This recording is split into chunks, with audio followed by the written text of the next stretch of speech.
Chapter 77. As soon as Song Shiren opened his mouth, everyone knew what was going on.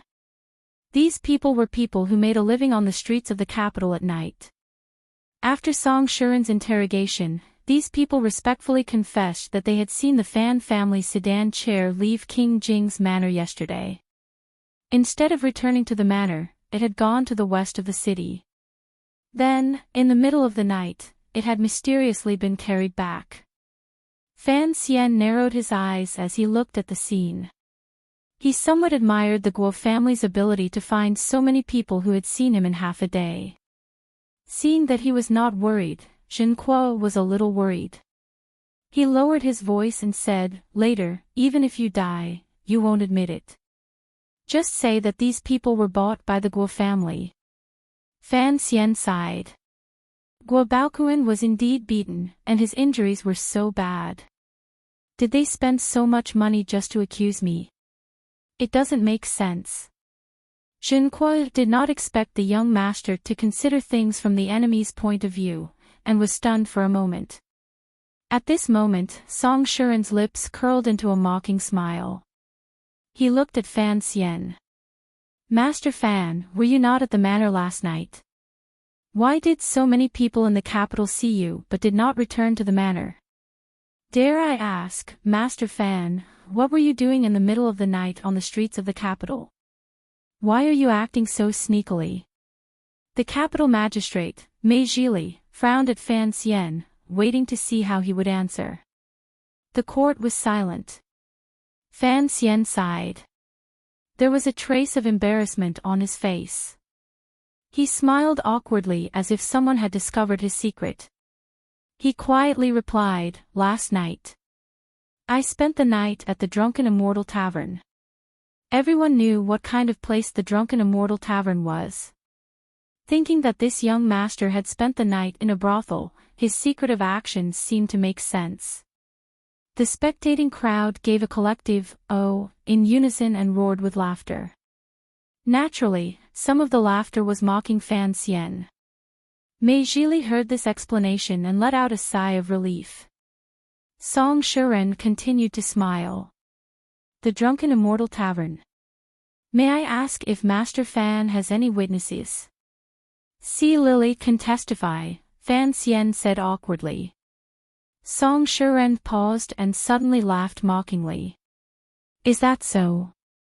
But Miss Si Lily has already left the capital for Suzhou.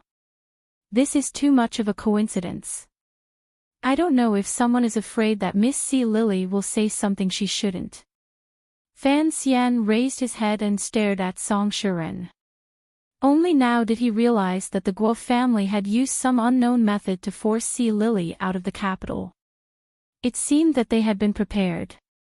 Seeing that he was speechless, Song Shiren was confident. He bowed to Master Mei and said, "Everything is clear now. Master Fan was the one who beat someone up first, and then gave a false confession. I ask that you detain this criminal in prison and await trial." Xing Tuo, who had been silent for a while, suddenly smiled and said, "How grand are your words. Could it be that just because my young master went out at night, he has to be charged with such a huge crime?" Song Shiren pressed, "Since Master Fan is traveling, may I ask why you said that Master Fan stayed in the manor all night?" Zhen Kuo answered naturally, "Sleeping with prostitutes is not a good reputation, so I had no choice but to." Song Shiren interrupted him with a smile, "Sleeping with prostitutes. Where is the flower now? And where is the willow?" He cupped his hands and said in a clear voice, "Master Guo and Master Fan had a quarrel a few days ago, and they were attacked last night. In their arrogance, they claimed to be Fan Xian. Master Fan didn't return all night, and couldn't say where he went. May I ask who the real culprit is? Isn't it obvious at a glance?" Mei Zhili looked at the lawyer coldly, thinking that no matter how much you talked about this case, did you really think it was a normal criminal case? He couldn't help but look down on this famous talker. He turned his head and asked, "Fan Xian, do you have any evidence to prove where you were last night?" Fan Xian thought for a while and smiled. Actually, I was fooling around with Crown Prince Jing last night. I don't know if that counts as a witness. Now that Crown Prince Jing was involved, there was no point in trying the case. Mei Zhili's face darkened, and he called for both sides to come forward. He said something in a low voice, and announced that the case was temporarily closed. Fan Xian was to stay in the capital for investigation, and was not allowed to leave the city.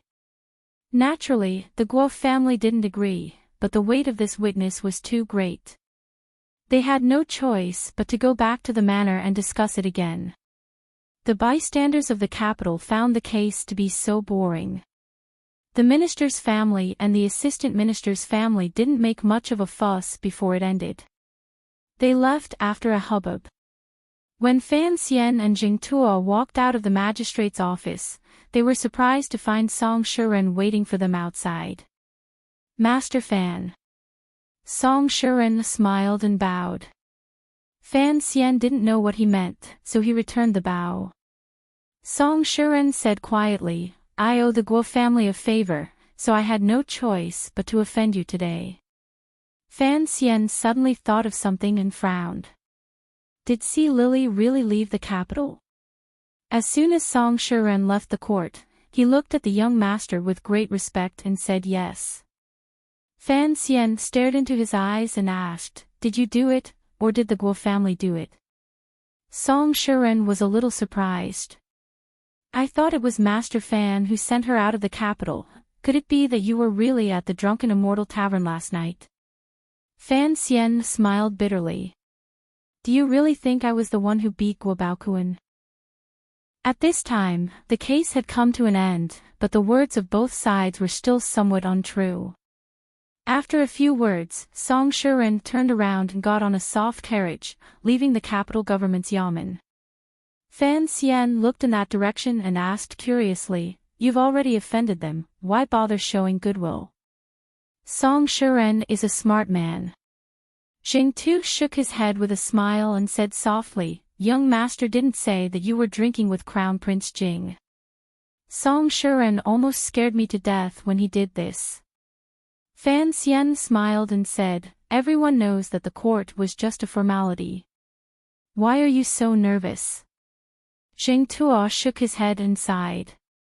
No matter how this develops, I've offended the Guo family. I'm going to offend someone eventually, so I might as well offend someone I can. Young master, your reputation, as a prostitute, as a poet, will probably spread throughout the capital within a day. That's my wish. I wouldn't dare to ask. Impressive. You're welcome. In the depths of the palace, the yellow glazed tiles glowed gold under the sunlight, and the vermilion walls gave off a sense of oppression. In the garden at the back of the hall, a benevolent-looking old lady was listening to a female official beside her with her eyes half closed. In front of her were two noblewomen serving her. On the stone table was a mixture of exotic fruits and vegetables. One of the noblewomen looked dignified, with phoenix eyes and red lips. Her brows were full of care and restraint. She peeled a fruit and carefully fed it to the old lady. Empress, how come it's you? The old lady opened her eyes and saw the fruit she handed to her. She smiled and said, Let the children do these things. You're the ruler of the harem, the mother of the nation. How can you do these things? The noblewoman smiled gently. Filial piety must be done no matter what.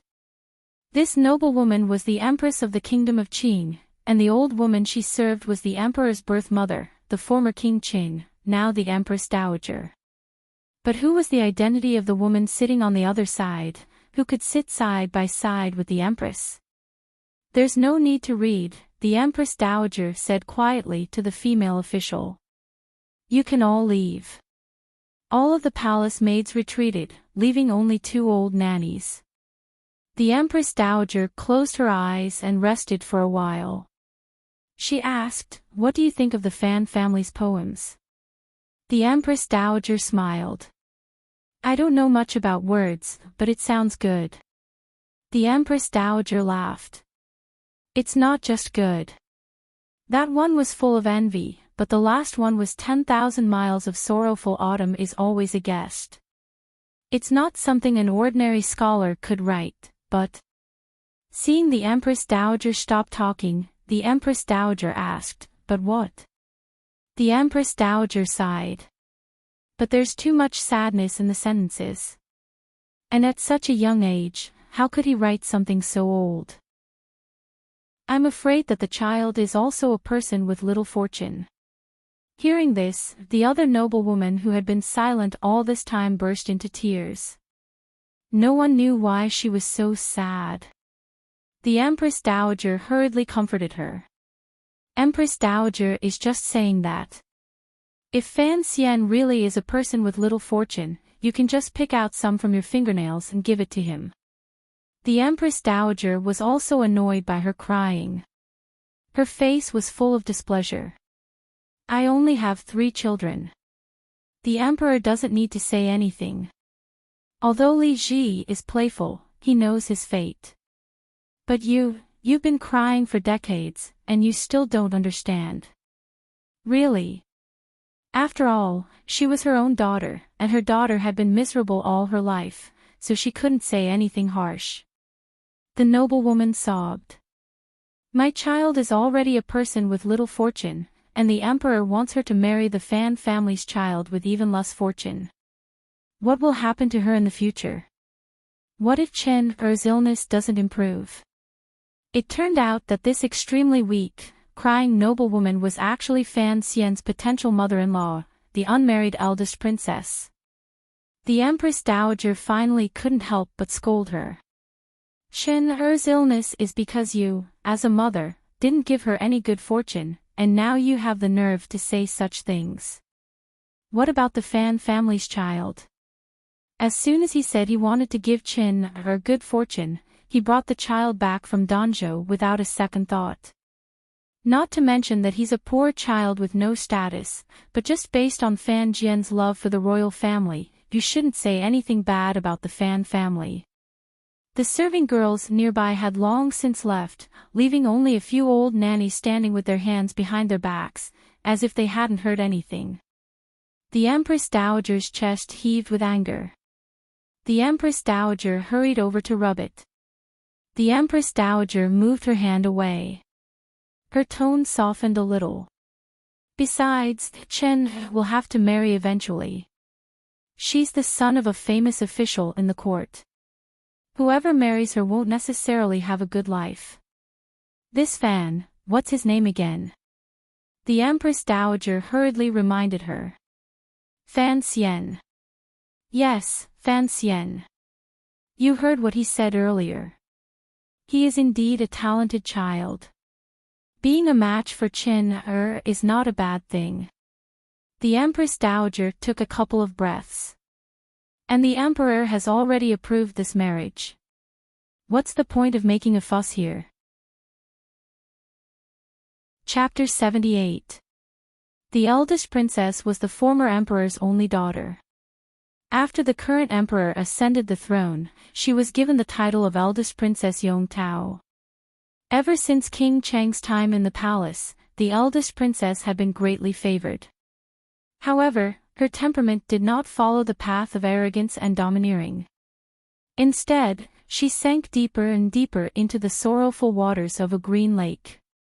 She would often become sentimental, shed tears over flying flowers, and weep over the eastward river.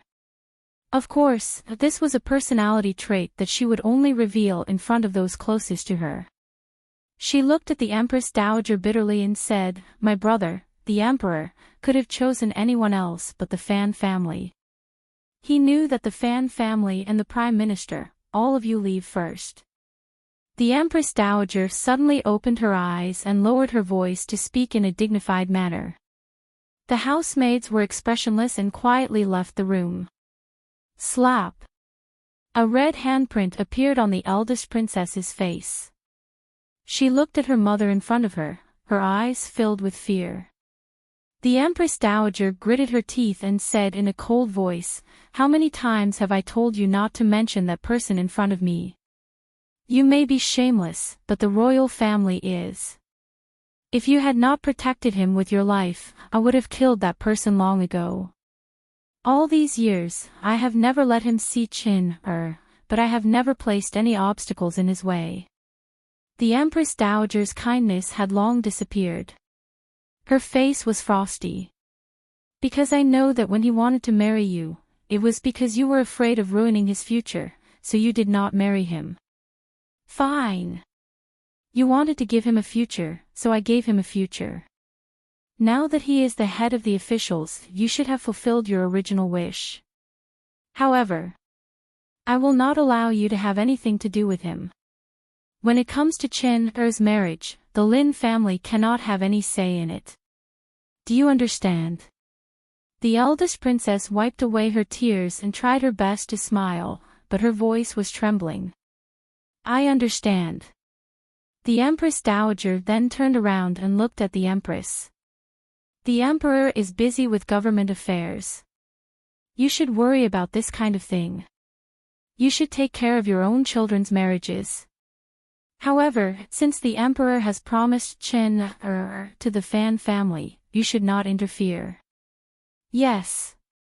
The Empress had long been shocked by the scene just now, so she quickly lowered her head and answered. Empress, don't always wait by Aijia's side. When you have free time, spend more time with His Majesty and help His Majesty. The Empress Dowager's tone was much warmer and the encouragement in her words was very clear. The Empress smiled bitterly and agreed. Suddenly, she frowned as if she had thought of something. How could the Empress Dowager not know what these people were thinking? She said softly, if you have something to say, say it. The Empress glanced at the eldest princess, who was still wiping away her tears. In a low voice, she said, Eunuch Hong sent someone earlier to say that the Jingdo Yamen is trying a case today. Oh. What case is it that even that old dog is interested in it? The Empress Dowager smiled embarrassedly. Mother, actually, everyone in the capital is interested in this matter. Because this case started in the Yamen this morning, it dragged on until just now. I heard that Guo Baokuan, the only son of the Minister of Rights, Guiyu, filed a lawsuit against the Fan family. He said that the Fan family blocked Guo Baokuan in the street last night and beat him up. The Fan family even recited a poem. This poem. Mother, you saw it earlier. Oh. The Empress Dowager was very surprised. 10,000 miles of sorrowful autumn came to visit and beat someone up. Hearing this, the Empress Dowager couldn't help but cover her mouth and laugh. Even the eldest princess stopped crying and smiled. She said, Mother, you are very funny. The Empress Dowager laughed. It's not that I'm funny, it's that Fan Xian. He's only been in the capital for a few days, and yet he already beat up the minister's son. Quick, tell me, what is it like in the Jingdo Yamen? She suddenly thought of something and frowned. The capital government doesn't dare to use torture, right? If he's beaten up, how can he get married in October? The Empress Dowager laughed. Mother, what are you saying? Although Fan Xian doesn't have a proper background, he is still Count Sinan's son. He is talented and has long been a scholar. There is no way he would be beaten up. That's good. The Empress Dowager said, Is Guo Baokuan one of those people who is always with the Crown Prince? For some reason, the Empress Dowager's face suddenly became a little uneasy, and she quietly agreed. As expected, the Empress Dowager snorted. Those little rascals only know how to play tricks. They're all full of evil tricks. Needless to say, that Fan Xian must have done a good job. The eldest princess's expression didn't change, but her feelings were complicated. She never expected that her mother would not ask for the reason, and would just say that the illegitimate son of the Fan family had done a good job. But she had just been slapped and scolded, and now was not a good time to speak up. Fortunately, the Empress Dowager said that Guo Baokuan has some talent. Being beaten up in the street like this is somewhat unjustifiable. The Empress Dowager seemed to sense that the Empress Dowager didn't think much of it. She simply asked, "What's the outcome of the case?" Fan Xian brought out Crown Prince Jing as a witness, so the capital government couldn't do anything about it. They could only postpone the trial for now. Hongqing was his witness. It looks like this Fan Xian has some connections. The Empress Dowager was secretly delighted. She knew that although the Empress Dowager didn't seem to care much, she actually hated the close relationship between the officials and the royal family. But she also knew that she had to act appropriately, and that she couldn't say too much. So she changed the topic. "I heard that on the night that Guo Baoquan was beaten, Fan Xian and Crown Prince Jing were on the Lujing River, staying there. So this matter has nothing to do with him." The palace garden was silent for a while, and the atmosphere was somewhat oppressive. The Empress Dowager suddenly stood up and said, "I'm a little tired." Outside, the palace maids hurried over to help her up, and a large group of people walked back to the palace. Seeing the Empress Dowager's carriage slowly turn around the palace walls, the Empress Dowager and the eldest princess stood up and looked at each other. The Empress Dowager's lips curled into a wry smile. It looks like even though the Empress Dowager is unhappy with Fan Xian's visit to the brothel, she hasn't changed her mind. "I'm afraid that in half a year, Chen will really have to get married." The eldest princess sighed. "I'm just worried about Fan Xian's character, but..." She looked at the Empress, and her expression was as delicate as a weeping willow by the river. "The Fan family has a good relationship with King Jing. You should be careful, Your Highness." The Empress Dowager's heart trembled. She knew that the eldest princess was reminding her that if Fan Xian really did marry Fan Xian's daughter, and His Majesty really did hand over the palace treasury business to the Fan family, then the Fan father and son, one in the Ministry of Revenue and the other in the palace treasury, would have control over most of the Qing kingdom's money. And if the Fan family, because of their relationship with King Jing, were to fall in line with the second prince, then the crown prince. She frowned. Although her son wasn't much of a talent, he was still His Majesty's only legitimate son. Did His Majesty have a deeper meaning for this? "Don't think too much about it." The eldest princess comforted her. "You know that I haven't had much to do with the palace treasury these past 2 years. The Overwatch Council has always had people watching over it. After all, the Fan family's status isn't high enough. Even if Fan Xian really did marry Qin, he wouldn't be able to truly control the palace treasury." The Empress Dowager frowned. "Right now, I'm just wondering what that old man Fan Jian did to the Emperor to convince His Majesty." The eldest princess smiled. "You haven't summoned Lady Lu to the palace in a long time, have you?" The Empress Dowager's expression turned cold. "That woman married Fan Jian as a concubine. It seems stupid, but she's actually very cunning. 4 years ago, you suggested killing the illegitimate son in Danzhou, but Lady Lu took the lead. She must hold a grudge against us. I'm afraid it won't be easy to lure her out and use her as a shield." "So what?" The eldest princess smiled sweetly. Even though she was in her 30s, her skin was still very well maintained. Would she dare to say anything? "Besides, I've known Lady Lu since I was young. I know she's someone who likes to get into a dead end." The Empress Dowager suddenly frowned. "Come to think of it, it's strange.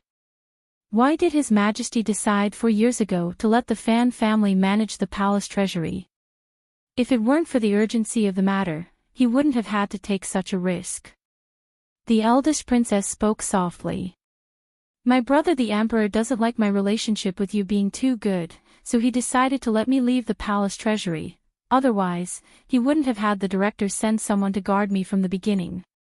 She then sighed. "The court is full of civil and military officials. Whether they're good or bad, there's always a way to control them.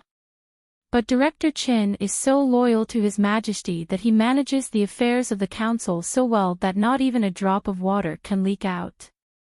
There's no way for us to send someone in. Hearing this, the Empress Dowager frowned imperceptibly. As an official, loyalty to His Majesty is a matter of course. We secretly sent someone in because we were worried that the Emperor would be deceived by a treacherous official. Director Chen's loyalty can be seen by the heavens. There's nothing more to say. The eldest princess knew she had said the wrong thing. She spoke softly. Yes. But these years, the Overwatch Council has never stopped investigating the assassination in Danzhou. It seems that His Majesty has given strict orders. Of course. When His Majesty saw your daughter after drinking, he was very happy. He took her in as his adopted daughter and assigned her to the Fan family. Only a few people in the palace know about this. The Empress Dowager recalled the scene from 4 years ago. She spoke coldly. In the end, within a month, there was an assassin in Danzhou. Although this matter wasn't brought to light, the Overwatch Council knew all about it. How could His Majesty not know? Naturally, he didn't care about the life or death of his illegitimate child. What he cared about was that someone in the palace dared to leak his words. Chapter 79. There was a flash of fear in the eldest princess's eyes. It's been 4 years, and the Overwatch Council still hasn't relaxed. I'm afraid that one day they'll find out. I heard that Chen Pingping went home to visit his family and refused to return to the capital. If he's really willing to retire, then that would be great. Not necessarily. The Empress laughed coldly. Don't forget that 4 years ago, it was Chen Pingping who entered the palace and talked to the Emperor for an entire night. Only then did the Emperor withdraw his decree. A few days ago, Chen Pingping returned home to visit his family, and Fan Jian took the opportunity to enter the palace. Only then did the Emperor appoint Qin to Fan Xian, and made it clear that from now on you don't need to worry about the palace treasury. If Chen Pingping were in the capital now, I'm afraid that this marriage would still be changing. Perhaps it would really go according to your wishes, or rather, according to the Prime Minister's wishes. The eldest princess covered her mouth and laughed. Empress, if this marriage doesn't go through, you should be happy. After all, the second prince will have one less way to make money. The Empress smiled. What do I have to be happy about? In the end, this is just a marriage between the 2 children. Whether it succeeds or not, it has little to do with me. Mother has also said that I can worry about the children's marriages in the future, but I won't worry about the Fan family's matters. The eldest princess's expression changed slightly, but she still smiled. What you say makes sense. Then, as a mother, there's even less reason for me to worry. Although Fan Xian's background isn't exactly glorious, it seems that he has some talent these days. Besides, Chen Er's spirit seems to have improved a little these days. Perhaps it's because of the approaching wedding. The 2 most powerful women in the kingdom of Qing sat quietly across from each other, drinking tea and chatting as if nothing had happened. Neither of them wanted to lower their guard, and neither wanted to do that, kill Fan Xian. The marriage would naturally fall through, and the Fan family would be weak. The second prince would no longer have the support of the Prime Minister, and the eldest princess would still be in charge of the palace treasury, providing an endless supply of money to those who needed it. If one of them died, it would seem that the power struggle in the palace would be resolved. But no one was willing to make a move. After all, this wasn't 4 years ago. After all, the capital was not Danzhou. There were countless eyes here, and even the people in the palace couldn't assassinate the son of an official, especially at such a sensitive time. Besides, Lady Lu would never step into the same trap twice in her life. In the Empress Dowager's bedchamber, the seemingly elderly and virtuous woman let down her grizzled hair. Feeling the steady hands behind her combing her hair, she said in a low voice, "Why did I have such a stupid daughter?"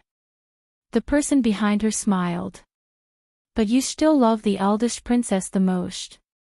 Otherwise, you wouldn't have allowed the emperor to make such arrangements, and you wouldn't have helped the prime minister do so many things in secret." The Empress Dowager sighed. "This Lin Ruofu, I really don't know if he betrayed me, or if it was my son who harmed him." "Ah, right, you old dog, you have sharp eyes. Tell me, why did the emperor allow that boy from the Fan family to marry Qin? There was some hesitation in the man's voice. "The princess is of marriageable age, and I'm afraid that it's difficult for her to recover. Betrothal to the Fan family is appropriate, but the marriage is only the surface. The key lies in the emperor's ambiguous verbal edict. Such a large estate, and to let an outsider manage it, perhaps. Perhaps the emperor feels that the empress and the eldest princess are too close, and is truly dissatisfied with the crown prince, so he stripped the eldest princess of her power, and prepared to let the second." He suddenly realized that, although he had served the Empress Dowager for decades, he had already expressed too many opinions on this matter, so he stopped talking. The Empress Dowager was startled, and the wrinkles on her face, like the petals of a chrysanthemum flower, gradually spread out. "His Majesty is in charge of state affairs, and I am in charge of family affairs. Then I will not interfere in this matter." "Empress Dowager is wise," the man said flatteringly. "You handled this matter very unwisely." Count Sinan looked coldly at his son in his study. Fan Xian smiled bitterly. He had known during the day that he wouldn't be able to escape this round of questioning, so he didn't explain himself. He just admitted his mistake. "You're not a fool, and Guo Baoquan doesn't have any powerful people around him. If you really wanted to beat him up to vent your anger, why did you give yourself away so much?" Without waiting for Fan Xian to explain, Count Sinan continued coldly, "Don't say anything. Beating someone up without reporting it is the same as spouting nonsense." Fan Xian knew that Lady Lu was telling his father about what he had said during the day, and smiled with some embarrassment. Seeing the smile on his face, Fan Xian couldn't get angry. He sighed. "Tell me, why did you make such a fuss?" Fan Xian thought for a moment, then replied, "First of all, I drank with Crown Prince Jing last night, and felt that he was a good friend. I used the fight to tie him to me. In the future, with Crown Prince Jing as my backer, it will be easier for me to do whatever I want." Having said this, he stole a glance at his father's eyes. Seeing nothing out of the ordinary, he continued. "Second of all, Guo Baoquan is too much of a bully. I had to let him know that I wasn't to be messed with." Fan Xian laughed coldly. "This second reason makes sense, but I think the most important reason is that you are against the marriage, so you want to ruin your reputation so that the palace can kick you out." Fan Xian hadn't expected that he wouldn't be able to hide it from his father. He was slightly taken aback, and thought about how to explain it. Fan Xian continued coldly, "And I said earlier that you weren't smart because you dragged King Jing into this mess. You should know that the Guo family is on the side of the Crown Prince, while Crown Prince Jing is on the side of the second prince. You beat Guo Baoquan and dragged Crown Prince Jing into this mess. In the eyes of others, wouldn't it be as if the Fan family had pledged allegiance to the second prince?" Fan Xian pretended to be surprised. "Everyone in the kingdom of Qing knows that my father and Crown Prince Jing are on good terms. My sister and Princess Rojia have been friends since childhood. The relationship between the two families is so close that it could be said that, you. Don't forget, your grandmother was His Majesty's wet nurse. She was the one who raised Crown Prince Jing. At the time, His Majesty was busy with other matters, so I was the one who brought him up. Naturally, the relationship between the two families was excellent." Fan Xian snorted. But personal relationships are personal relationships, official affairs are official affairs, and national affairs are national affairs. How can we, the officials, discuss the affairs of the palace? The crown prince is still the crown prince, the heir to the throne. After His Majesty passes away, the Fan family will of course be loyal to the crown prince. Fan Xian could hear the malice in his words. He laughed. If the crown prince isn't the crown prince, then what? Strangely, Count Sinan was not the slightest bit surprised to hear his son utter such treasonous words, nor did he lecture him. He simply said, only His Majesty can make this decision. Anyone who chooses a side before His Majesty has made a decision is wrong. I understand. Fan Xian finally got what he wanted after beating Guo Baoquan up. The Fan family doesn't side with the crown prince, nor does it side with the second prince. It only stands with His Majesty. Correct. Fan Xian's voice was cold. If you don't want to stand on the wrong side, then don't be in such a hurry to pick a side. And as long as you always stand on the side of the strongest, you will never make a mistake. And in this world, the strongest is His Majesty. What if His Majesty dies? Fan Xian looked at his father maliciously. He knew that his father was truly loyal to the emperor. His Majesty is in the prime of his life, and he's younger than I am. Fan Xian smiled. The future is the future. It's a matter for your generation. Do you know how many times we've clashed with the Guo family in court so that you could walk out of court so easily? The Supreme Court, the Ministry of Justice, the Ministry of Appointments, you can see the shadows of our two families everywhere. In the end, the Guo family even went to the Overwatch Council. If it weren't for Chen Pingping's absence, perhaps you wouldn't have come back today. Chen Pingping. Fan Xian frowned. The name was very familiar. Of course, he knew that the man was the leader of the dark forces in the kingdom of Qing. But he knew the close relationship between the Fan family and the Overwatch Council, so he was a little puzzled. Why can't I come back when Chen Pingping is there? Because he objects to you marrying the eldest princess's daughter. Fan Xian said coldly, this urgent summons to the capital is because Chen Pingping has returned home to visit his family and cannot speak in front of His Majesty. That's why you've been summoned to the capital to confirm the marriage. It's not entirely because of the girl's illness. Fan Xian looked at his father. Fei Jia is my teacher, and you've always had a close relationship with Director Qin. Why would he object? No. To outsiders, I don't have much of a relationship with the Overwatch Council, Fan Xian said lightly. As for why he objects, it's simple. It's because he and I have different views on certain matters, so it leads to completely different judgments. What views? Fan Xian stared into his father's eyes, unwavering. Fan Xian frowned. In the end, he decided to tell the child part of the truth. His Majesty doesn't like the crown prince, but the empress is close to the eldest princess, and the eldest princess controls the flow of money into the palace treasury. This is a secret account, and it's easy to withdraw money from it. This fact worries His Majesty. Fan Xian was shocked. So, His Majesty is afraid that there will be changes in the Eastern Palace. Chapter 80. In the study of Count Sinan's manner, there was no hint of a palace conspiracy about to unfold. Fan Jian laughed. Although the child in front of him was clever, he had too little experience in political struggles. It seemed that he would have to slowly teach him. His Majesty has lived his entire life on horseback. How could he be afraid of such things? It's just that he doesn't want to see his father and son turn against each other, so he used this matter as a warning to the Empress. The Empress? From what he could see, it would be the Empress, the Crown Prince, the eldest princess or perhaps the Prime Minister.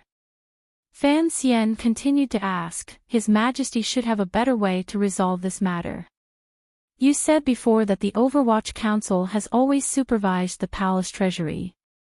Why did he choose me? It's simple. Fan Jian looked at him, but his eyes seemed to be looking far away, as if he was looking at someone else. Because I suggested he choose you. Fan Xian raised his eyebrows. He knew that his father would not explain further, so he changed the subject. Then why did Chen Pingping object? Because he suggested that His Majesty not choose you, Fan Jian said. Chen Pingping has always believed that you should walk a different path. Even the head of the Overwatch Council cared so much about him. Fan Xian suddenly thought of the stone tablet in front of the council. He could not help but ask, why the Overwatch Council? Why is your mother's name on it? It's simple. The kingdom of Qing did not have an Overwatch Council. Your mother said that there was an Overwatch Council. Fan Jian laughed, as if he was very happy. So, the kingdom of Qing had an Overwatch Council. Fan Xian's heart was beating faster than a kangaroo's. His mouth was wide open, and he did not recover for a long time. He thought of a familiar phrase from his previous life. God said, "Let there be light," and there was light. The conversation between father and son continued. It was only today that Fan Xian learned for the first time what kind of terrifying power the Yi family had. When the Qing kingdom's expeditions to the east and the west had sunk into a financial crisis, it was the Yi family who single-handedly held up the crumbling state government. Currently, the Overwatch Council, which the emperor used to unite the power of the entire Qing kingdom, had actually been established at the suggestion of his mother. From the establishment of the council to the enormous expenses, it had all been single-handedly handled and provided by his mother. No wonder Yi Qingmei's name was written on the door of the Overwatch Council. No wonder he had grown up under the watchful eyes of the Overwatch Council. Fan Xian looked at his father for a long time, then shook his head and sighed. Father, I have something to say. Please don't be angry. Don't worry. When have I ever lost my temper at you? Fan Jian seemed to have guessed what he was going to say. There was a strange smile on his face. Fan Xian thought about his wording for a moment. In the end, he didn't know how to organize his words. He forced a smile and straightforwardly said, Now, I truly wonder how my mother saw you back then. Ha ha ha, don't forget your mother's name. Count Sinan seemed to have not laughed so happily in many years. He waved his hand and dismissed Fan Jian from the study. Fan Xian walked into the garden and thought, what does this mean? He suddenly understood.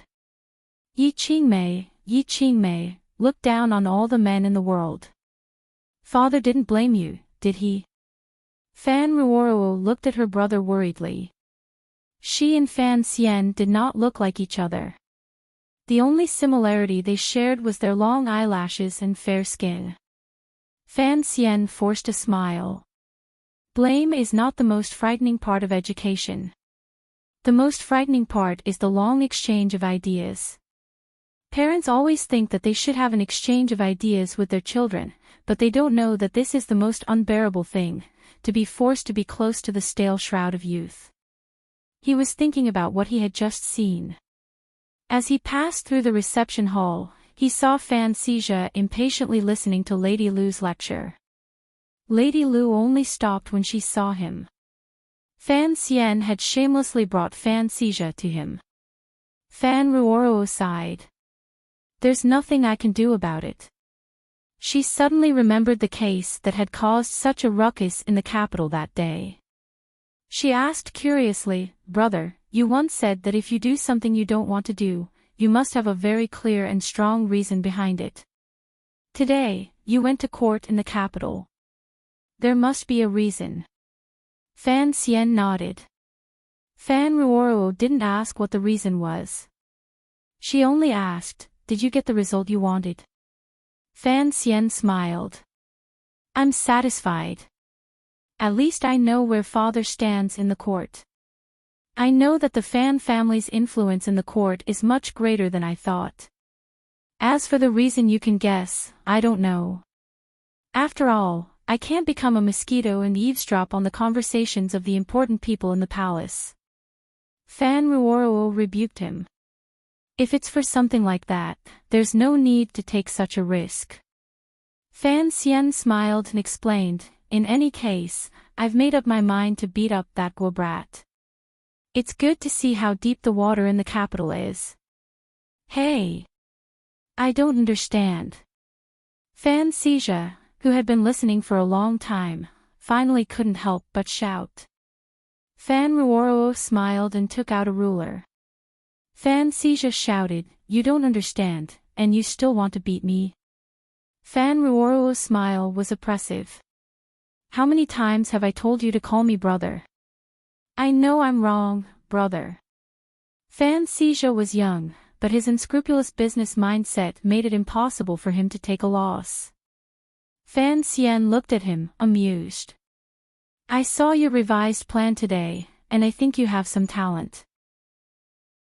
How can you not understand what your sister and I are talking about? Fan Xija shouted angrily, what shroud? Educational session.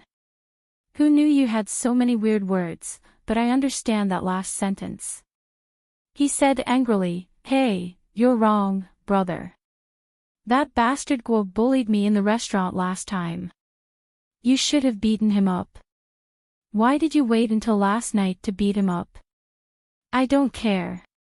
Next time there's something fun and exciting like this, you have to take me with you.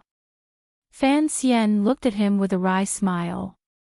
He thought to himself, don't always try to act like a street bully. When the brother and sister spoke, they didn't avoid Fan Xija's eyes. This was Fan Xian's decision.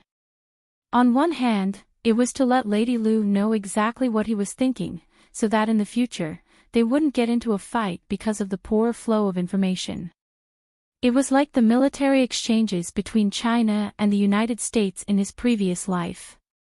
Which side would send an observer? Naturally, Fan Xija was the observer. On the other hand, he wanted his naughty brother to gradually adapt to the atmosphere of the Fan family's three treasures.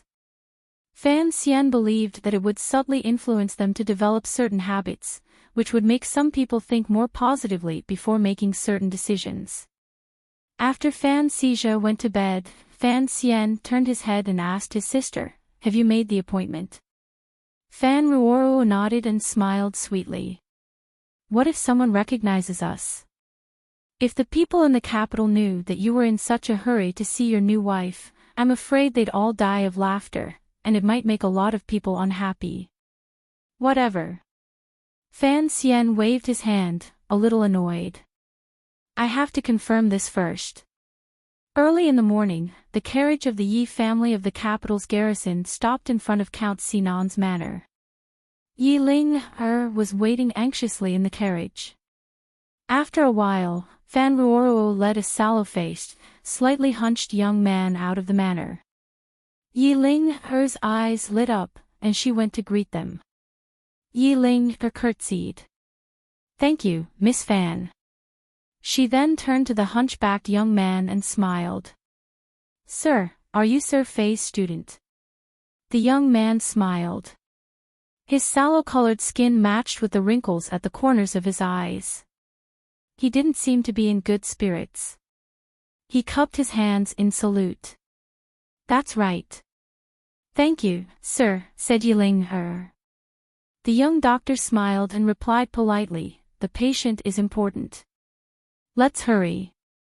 Yi Ling and Fan Ruoro got into the first carriage, and the young doctor got into the second. As he sat in the seat, he found that the carriage was extremely spacious, very different from the ones commonly seen in the capital. There were no unnecessary decorations inside. It seemed that the Yi family had come from the battlefield, after all, and always had a solemn air. The young doctor was, of course, Fan Xian. Early that morning, with the help of Ruoro's eyebrow pencil and foundation, he had put on some makeup. This was something he had learned from Fei Jia when he was young, but it seemed that the effect was good. In fact, the main reason for his confidence was because he believed that he had already made a name for himself in the capital, but few people had actually seen him. At least, Yi Ling and Miss Lin had never seen him. When he thought of Miss Lin, who he was about to see, Fan Xian's heart suddenly raced. No matter what he planned to do in the future, she was, after all, his fiancée in name, and the white-clothed girl he had always been thinking about was obviously from a rich family. If he wanted a wife and a concubine, there was basically no way. It seemed that he would have to make some kind of choice. As the carriage moved forward, Fan Xian became more and more nervous. Because the direction the carriage was heading in was the royal courtyard, where Miss Lin, his fiancée, currently lived. Pretending to be a doctor today was in itself an extremely absurd thing to do. But when he thought of the chicken leg, and the Yi family, and how a so-called wife was someone you would have to spend the rest of your life with on a pillow, Fan Xian couldn't help but be cautious and bold. Just as he had thought before coming to the capital, no matter what, he had to take a look first. Wasn't she cute? Wasn't she pretty? Wasn't she a loli? Chapter 81. In the carriage in front, Yi Linger and Fan Ruoruo were talking. Sorry to trouble you. Yi Linger looked hesitant. But is that really Master Fei's student? He looks very young. Fan Ruoruo laughed. I know. It's always good to be old, but I'm only letting him have a look. After all, even the imperial physicians admire Master Fei's medical skills. My family has some connections with Master Fei, so there's no harm in letting him have a look. Yi Linger thought about it and agreed. No doctor had ever been able to find a cure for Sister Lin's tuberculosis. The palace had sent for Fei Jia, but he had gone on patrol and wouldn't be back for a while. To be able to find Fei Jia's student today was good luck. She thought about it and finally couldn't help but ask, Ruoruo, I heard that your brother was sued yesterday. Fan Ruoruo wondered why she was asking about this now. She laughed and replied, Did you add another crime to my brother's list? Yi Ling snorted coldly. I owe you a favor this time, but I don't have a good opinion of your brother. He's a real man, but he's like a doe. Whatever other people tell him to do, he doesn't know how to have his own opinion. Fan Ruoruo was delighted. She thought that if her brother really had his own opinion, this marriage would naturally not go through. At that time, who knew who would be unhappy? But she wouldn't say anything. She smiled and replied, People of our status should know long ago that many things are beyond our control. But isn't your brother too reckless? He's clearly going to marry Sister Lin, and yet he still goes and sleeps with prostitutes. How can Sister Lin put her face like that? Yi Linger thought about the recent rumors, and her heart filled with anger. Not only that, she said hatefully, but he hits people in the street. Don't be angry, Ruoruo. Tell me, would you be willing to marry someone like that? Fan Ruoruo sighed. What was there to be unwilling about? She changed the subject. Rumors stop at the mouth of the wise, she said. Why do you care about what outsiders say? My elder brother is not an unreasonable and dissolute person. Yi Linger laughed coldly. Isn't that the case? Do you know how the people in the capital have been calling your brother since yesterday? How should I address you? Fan Ruoruo opened her eyes wide and asked curiously. She really did want to know what the people of the capital thought of her different brother. They say he's the underground fighter from Fan Manor. Yi Ling said angrily. Look at what people think of your brother. Fan Ruoruo covered her mouth and laughed. Do you know that my brother has another nickname? What? The Empress Dowager once said, the 10,000ly sorrowful autumn is always a guest, is hitting people again. Fan Ruoruo suppressed a smile. 10,000ly sorrowful autumn is always a guest. Isn't this nickname a bit too long? Yi Ling'er knew that he was trying to tell her that Fan Xian was not only an underground fighter, but also a good poet. She snorted. It was impossible for her to refute the Empress Dowager's opinion. It was clear that the Empress Dowager admired Fan Xian's poem.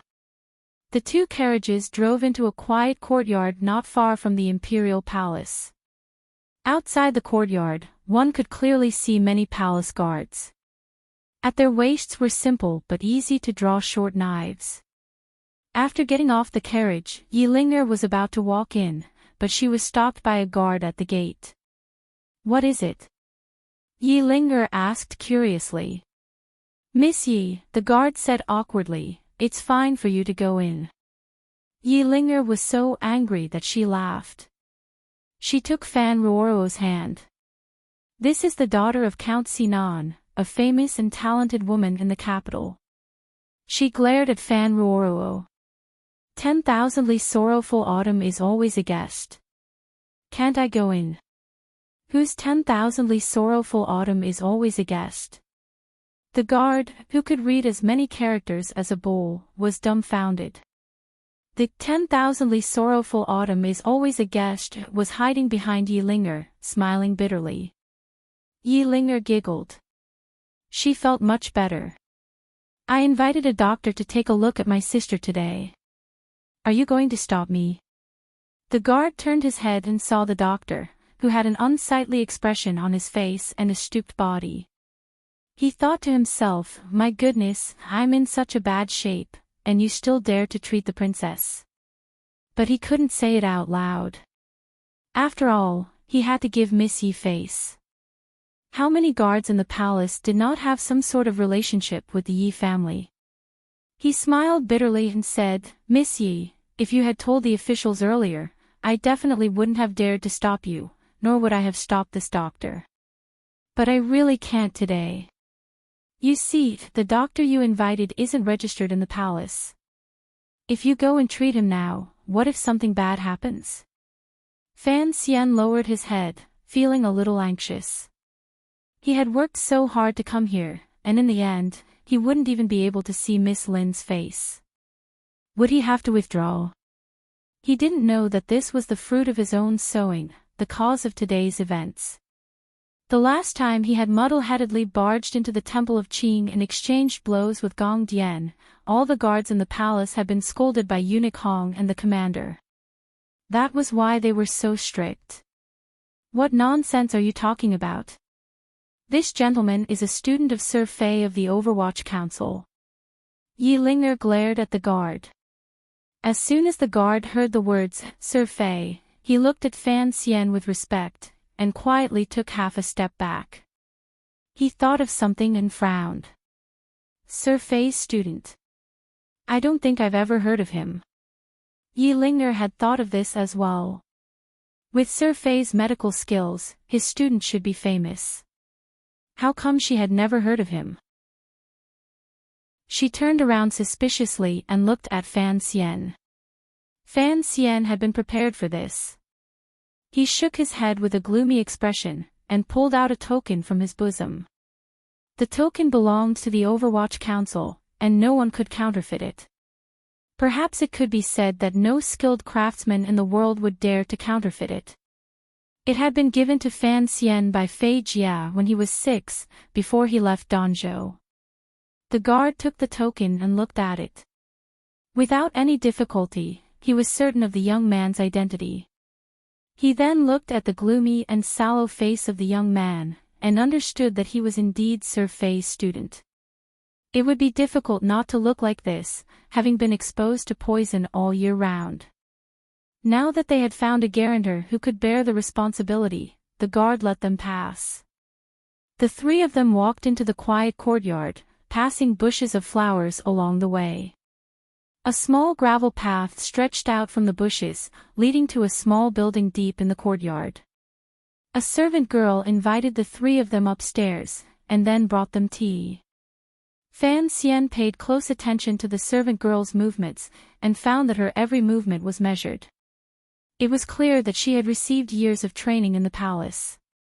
After a while, an old nanny walked out and said with a slightly arrogant expression, "Miss Yi, you're here." Yi Linger clearly didn't like the old woman. She snorted in response. "Where is my sister?" she asked. "The young lady is sleeping." "What brings you here today, Miss Yi?" The old woman seemed to be standing respectfully, but her tone was unapproachable. Fan Xian couldn't help but be surprised. What was going on? Yi Linger didn't want to bicker with the old woman that day. "I found a good doctor for Sister Lin. Go and tell her that when she's ready, the doctor will come to see her." The old woman looked at Fan Xian. She knew that this was the doctor. "You know who the young lady is," she said coldly. "Aside from the palace doctors, who else is qualified to treat her?" Yi Linger brought up Fan Xian's identity again, but the old woman refused to budge. She was even more difficult to deal with than the guards outside. Fan Xian didn't know the rules of the royal family. Every unmarried daughter was always surrounded by a host of old women. Although there were no restrictions, and they weren't like the frightening old spinsters of the Qing dynasty in his previous life, these women were always loyal and foolish, and would never let their masters get close to any danger. Fan Xian was getting impatient, and gave Fan Ruoruo a look. Fan Ruoruo understood. She stood up with a smile and said to Yi Linger, "Since this is against the rules, let's go. After all, this place isn't like anywhere else in the capital." As expected, Yi Linger couldn't stand being provoked. She jumped up and scolded the old woman. Fan Xian frowned, thinking that this young lady was too hot-tempered. Chapter 82. This was the first time Fan Xian had stepped into his fiancée's boudoir, but as a doctor. The first thing he saw was the bed decorated with green conch shells and hooked with purple glass. Then there were the three girls, Yi Linger, his sister, and the last girl, who had her head down, busily pulling up the cloth on the bed. It was the servant girl. Fan Xian coughed twice and walked forward. He sat down on the round stool the servant girl had brought over, and stroked his beard like a real doctor. But the newly glued beard was a bit shaky, and it almost fell off. He quickly removed his pose and asked, "Miss, please stretch out your hand." Miss Lin was lying on the bed, and her curly figure could be vaguely seen through the curtains. She listened to the doctor and slowly stretched out her left hand, resting it on a soft wrist pillow. This wrist pillow seemed to be a regular item, and was placed to one side. It seemed that the palace physicians often came to see her. Fan Xian looked at the wrist, which was as white as jade, and his heart skipped a beat. He didn't know why, but he suddenly thought that if he could marry the owner of this wrist, he could touch it again and again in the future. It would be a pleasure. He quickly gathered his thoughts and stretched out a finger, placing it on the wrist. The tip of his finger touched Miss Lin's wrist, and for some reason, both of them trembled at the same time. Yi Linger did not dare to disturb the doctor, and looked curiously at this student of Sir Fei's. She found that he had only used one finger, and she thought of the rumors about Sir Fei's methods, and grew more confident. She had no idea that although Fan Xian was quite knowledgeable in medicine, he had only studied it for a year, and could not compare to a real royal physician in terms of knowledge. His only advantage was his knowledge of medicine and his experience from his previous life. He had purposely used one finger to break the pulse to frighten the people around him, and establish his image as a divine doctor. Fan Xian's finger felt smooth and clean, and he couldn't help but feel a bit strange. He seemed reluctant to let go. He muttered to himself for a moment. Miss Lin's pulse is a bit weak, but it is full of dryness. It is weak and hot, and as thin as gossamer. It is a bit troublesome. What is it? Can I take a look at Miss Lin's face to make a better judgment? No. The servant girl rejected the suggestion without hesitation. Although the kingdom of Qing was relatively liberal, the person on the bed was the emperor's adopted daughter. Her identity was too special, and even the royal doctors were not allowed to see her face, let alone this random doctor who had come from nowhere. Fan Xian was a little disappointed. I heard that the royal physicians have determined that you have tuberculosis. The one who answered him was still the head maid. That Miss Lin seemed a little weak. She lay on the bed without saying a word. Yes. Fan Xian thought for a moment and felt that he had some confidence. After all, tuberculosis was the same as tuberculosis in his previous life.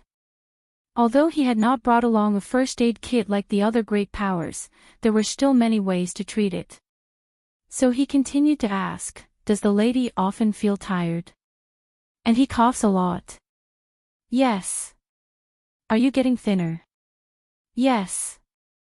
"Do you often feel hot and humid?" "Yes." Fan Xian was a little annoyed. This servant girl's mouth was too fast. He rolled his eyes and asked, "Do you often sweat?" "Yes." The principal maid still rushed to answer. But Fan Xian did not seem to hear. He touched the soft palm of the hand that had stretched out from the bed curtain and found that it was indeed slightly moist. Miss Lin had never imagined that the doctor outside would be so bold. She shyly and anxiously pulled her hand back. Fan Xian had moved so quickly that the three girls outside the bed did not see it. Fan Xian frowned. "You haven't coughed blood yet, have you?" "I've already started coughing. It was better in the spring, but it started again a few days ago." Seeing that the young doctor had accurately described the symptoms, the servant girl stopped looking down on him and replied with a trace of anxiety and hope. "Yes." Fan Xian thought for a moment and then said seriously, "The lady really does have tuberculosis." Hearing him say something that everyone already knew, the servant girl bit her lip and wanted nothing more than to throw the doctor out.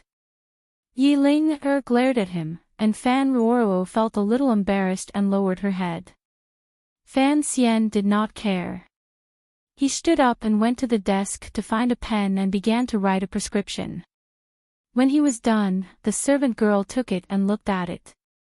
It was still the same lily and gold soup, but there were two more ingredients, purple pearl grass and black mountain jasmine, and one more ingredient, skullcap. She frowned and asked, "Skullcap is bitter and cold. It purges fire and strengthens yin, but it hurts the qi too much. Can it be used?" As the saying goes, a long illness makes a doctor. This servant girl had seen different doctors treat the lady over the years.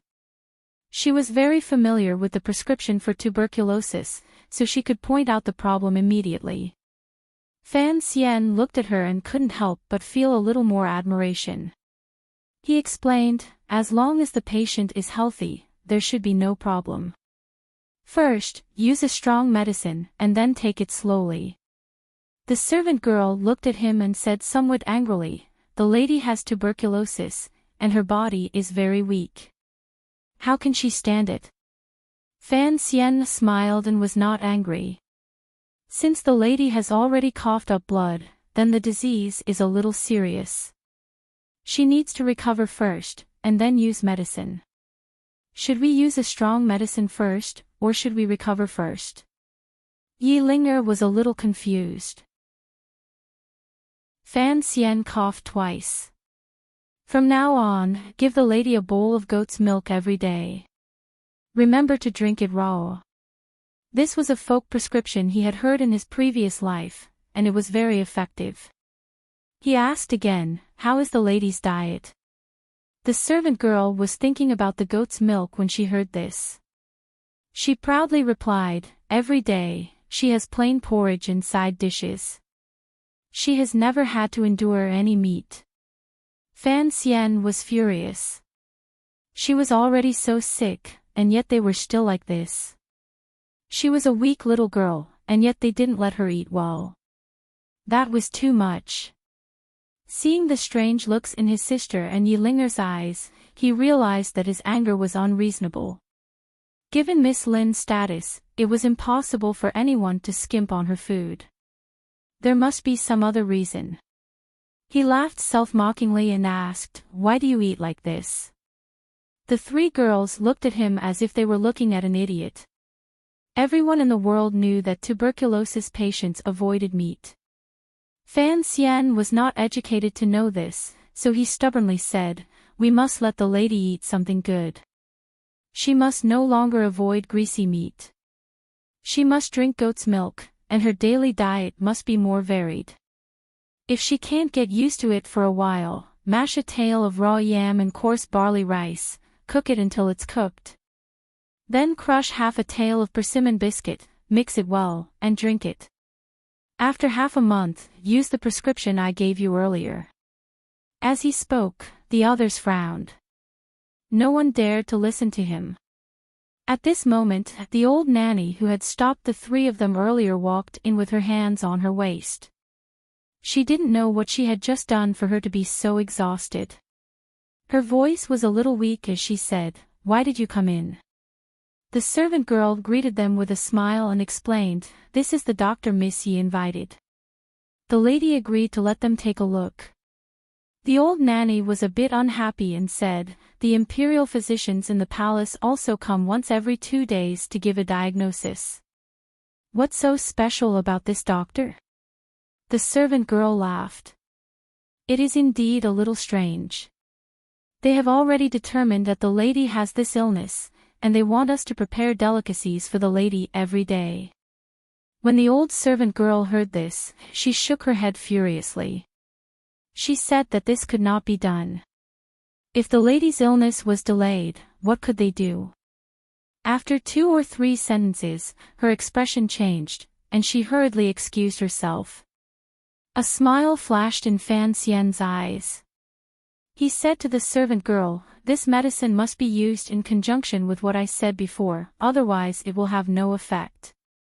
The servant girl still refused to listen to him, which made Fan Xian very angry. He thought that if he could one day be with the lady, he would make the bed for her. He said helplessly, "I have some ready-made pills here. Take a few first.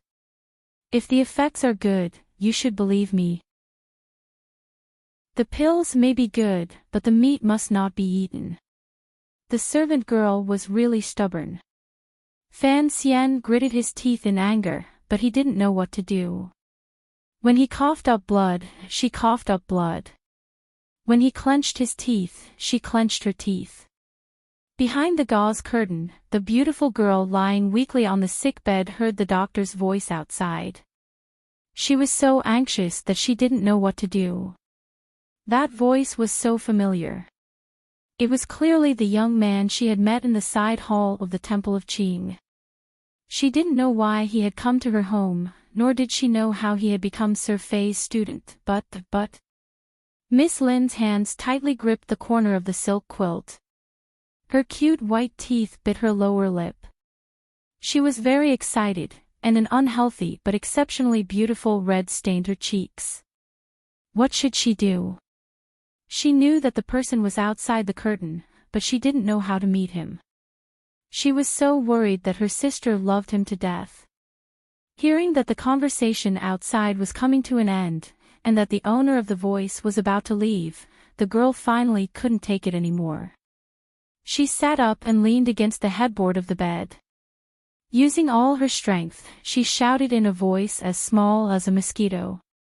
"Wait!" Hearing the voice behind the gauze curtain, the 4 people outside had completely different reactions. The servant girl walked over first and asked in a low voice what was the matter. Yi Linger looked concerned. Ruoro thought about how her brother had risked his life to come here today in disguise, but had no way of seeing Miss Lin. She unconsciously looked at her brother's expression, and unexpectedly, she saw a dumb goose. When Fan Xian heard the words, "Wait," he was dumbfounded. He turned into a dumb goose, staring stupidly at the bed. It was as if he wanted to see the woman's face through the gauze curtain to confirm the voice he had just heard. In the Temple of Qing, he had heard the white-clothed girl speak, especially that one sentence. Actually, it was just that one sentence. Who are you? Those 3 soft words in the Temple of Qing left a deep impression on him, and he had never forgotten them. Fan Xian immediately knew who the person behind the veil was. A wave of ecstasy rushed into his brain, numbing him for a short time. He didn't know what to do. After the shock, he immediately thought of Huang Lixing's song, "The sound waves are too strong. If I don't sway, I'll be knocked to the ground." So he swayed a little, but immediately sobered up, and forcibly suppressed the urge to lift the veil in front of the bed. "Miss, what is it?" the servant girl asked in a low voice beside the bed. Yi Linger also walked over, frowning. "Chen Chen, lie down first." "Why sit up?" This doctor, what you said earlier seemed to be very reasonable." The girl behind the gauze seemed to be anxious about how to phrase her words. "To see in person, perhaps the doctor will be more confident." The servant girl heard her mistress say this, but she remembered the rules. She could only look at Yi Linger for help.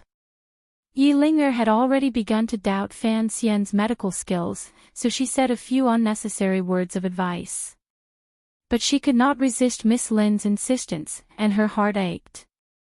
She knew that she and her sister did not have much time left, so she did not want to let go of any hope. She sighed and reached out to pull the gauze curtain. At that moment, the hateful old nanny came upstairs for the 3rd time. Seeing this scene, she was shocked and wanted to pull Fan Xian away. Fan Xian was angry. She was really troublesome, he thought. He glared at her like an angry god of thunder. Wherever his gaze landed, the old nanny clutched her stomach and fled. Fan Ruoro naturally knew that her brother's gaze could not hurt. It was the laxative still working. She couldn't help but cover her mouth and laugh. At that moment, there was also a smile on Fan Xian's lips. He watched the gauze curtain slowly open, waiting for the moment when the 2 of them would meet. The muslin curtains were pulled apart, revealing a beautiful girl with fair skin, bright eyes, and a blush on her cheeks. Just like that, she appeared in front of everyone. As if there was no one else around, the 2 pairs of gentle but resolute gazes met. Fan Xian's eyes were filled with joy and happiness, while Miss Lin's eyes were filled with confusion and disappointment. Fan Xian immediately realized that he had put on makeup today. This fiancé, whom he had only met once, had no way of recognizing him on the spot. He couldn't help but smile and feel helpless. Miss Lin sat down with the help of the servant girl. Looking at the unfamiliar young doctor in front of her, she could not hide her disappointment. But gradually, her brows furrowed, as if she were recalling something. It seemed that she had discovered something from the young doctor's smiling eyes. Yi Linger suddenly felt that Sir Fei's student gaze was very annoying. "Why are you just standing there?" she urged. Fan Xian smiled and walked up to her. He looked closely at the beautiful face that he had been thinking about for a few days. Looking at the unhealthy blush, he felt a deep sense of pity. "You must eat and take the medicine according to the method I just told you," he said gently. "Do you understand?" Hearing the voice again, and seeing this completely different face, Miss Lin felt a little dizzy. She put her arm on the bed and said softly, "Sorry to trouble you." When they left Miss Lin's boudoir, Miss Lin politely thanked the young doctor and Miss Fan. She knew that Miss Fan was very likely to become her sister-in-law in the future, so it was inevitable that she had some inexplicable emotions in her heart. When she looked at the young doctor again, her heart was even more agitated. The voice was clearly his, but why wasn't it him? Seeing the young doctor about to walk out the door, Miss Lin was very anxious, but there was nothing she could do. As a princess in name, insisting on seeing the doctor was already an extremely bold move. Did she have to ask him if he had been to the temple a few days ago? Did he see a girl in white? Did he remember that chicken leg? Forget it. It was clearly not that person. It was just that the voice was somewhat similar. It seemed that she had slept too deeply these days, and remembered that voice too much. She had fallen into a mental barrier. Just as the girl was worrying about her gains and losses, Fan Xian suddenly stopped in front of the door. He turned around with a strange smile and said, "You have to drink goat's milk, and you have to eat some meat. If you're hungry, prepare a few more chicken legs to eat." Miss Lin's eyes brightened. "But I haven't had a good appetite these days. I often feel nauseous." "Don't worry. Vomiting will become a habit." Fan Xian found that his future wife was a clever person, and was delighted. "You can ventilate the room during the day, but remember to close the windows at night." Yi Ling'er and the servant girl wondered if there was something wrong with the doctor's brain to say something like that. On the carriage back to Fan Manor, there were no outsiders, only Fan Xian and Fan Ruoruo, who was secretly laughing next to him. Fan Ruoruo saw that her brother was trying very hard to resist the urge to laugh. "Laugh if you want to," she said, "why hold it in?" As soon as she said this, a burst of joyful laughter came from the carriage. It was so loud that it startled the people on both sides of the road, and frightened Ting Zijing, who was standing guard in front. Things in this world are so coincidental. Seeing her brother so happy, Fan Ruoruo couldn't help but feel happy for him. "I didn't expect Miss Lin to really be the girl you met at the temple. It is a coincidence." Fan Xian scratched his somewhat itchy eyebrows. "In the future, don't call her Miss Lin. Call her sister-in-law." Fan Ruoruo teased him. "You just got married in October. Isn't it too early to call her sister-in-law? And yeah. You know that the Prime Minister and Princess Royal don't like you. Didn't you also think about rejecting this marriage?" Fan Xian laughed a little embarrassedly. "That was then, and this is now. I must marry that girl. Forget the Prime Minister and the eldest princess. Even if the director of the Overwatch Council returned to the capital, I wouldn't care." Fan Ruoruo suddenly asked curiously, "Today is actually the first time I've seen Lin, sister-in-law." She couldn't help but laugh. "Although sister-in-law is beautiful, she's not as beautiful as you described her last time." Fan Xian was startled. "Isn't that beautiful?" he asked solemnly. "No," Fan Ruoruo said objectively. Fan Xian thought about it and felt a little lost. After a long time, he said, "Is this what they call, beauty is in the eye of the beholder?" "Brother, I think I understand what you mean. But where is she sure from?" Fan Ruoruo was eager to learn. At this time, Fan Xian's mind was filled with Miss Lin. He had long since lost the fine tradition of being his sister's teacher. He casually said, "She sure is a girl who sells tofu in Danzhou Harbor. She's very beautiful, and her skin is very white." Liar. Fan Ruoruo was a little dissatisfied. She found that ever since her brother had confirmed that his future sister-in-law was his sweetheart, he had been in a daze. Fan Xian comforted her. "Why would I lie to you? When you were little, you snuck out of the manor with me to go to the market.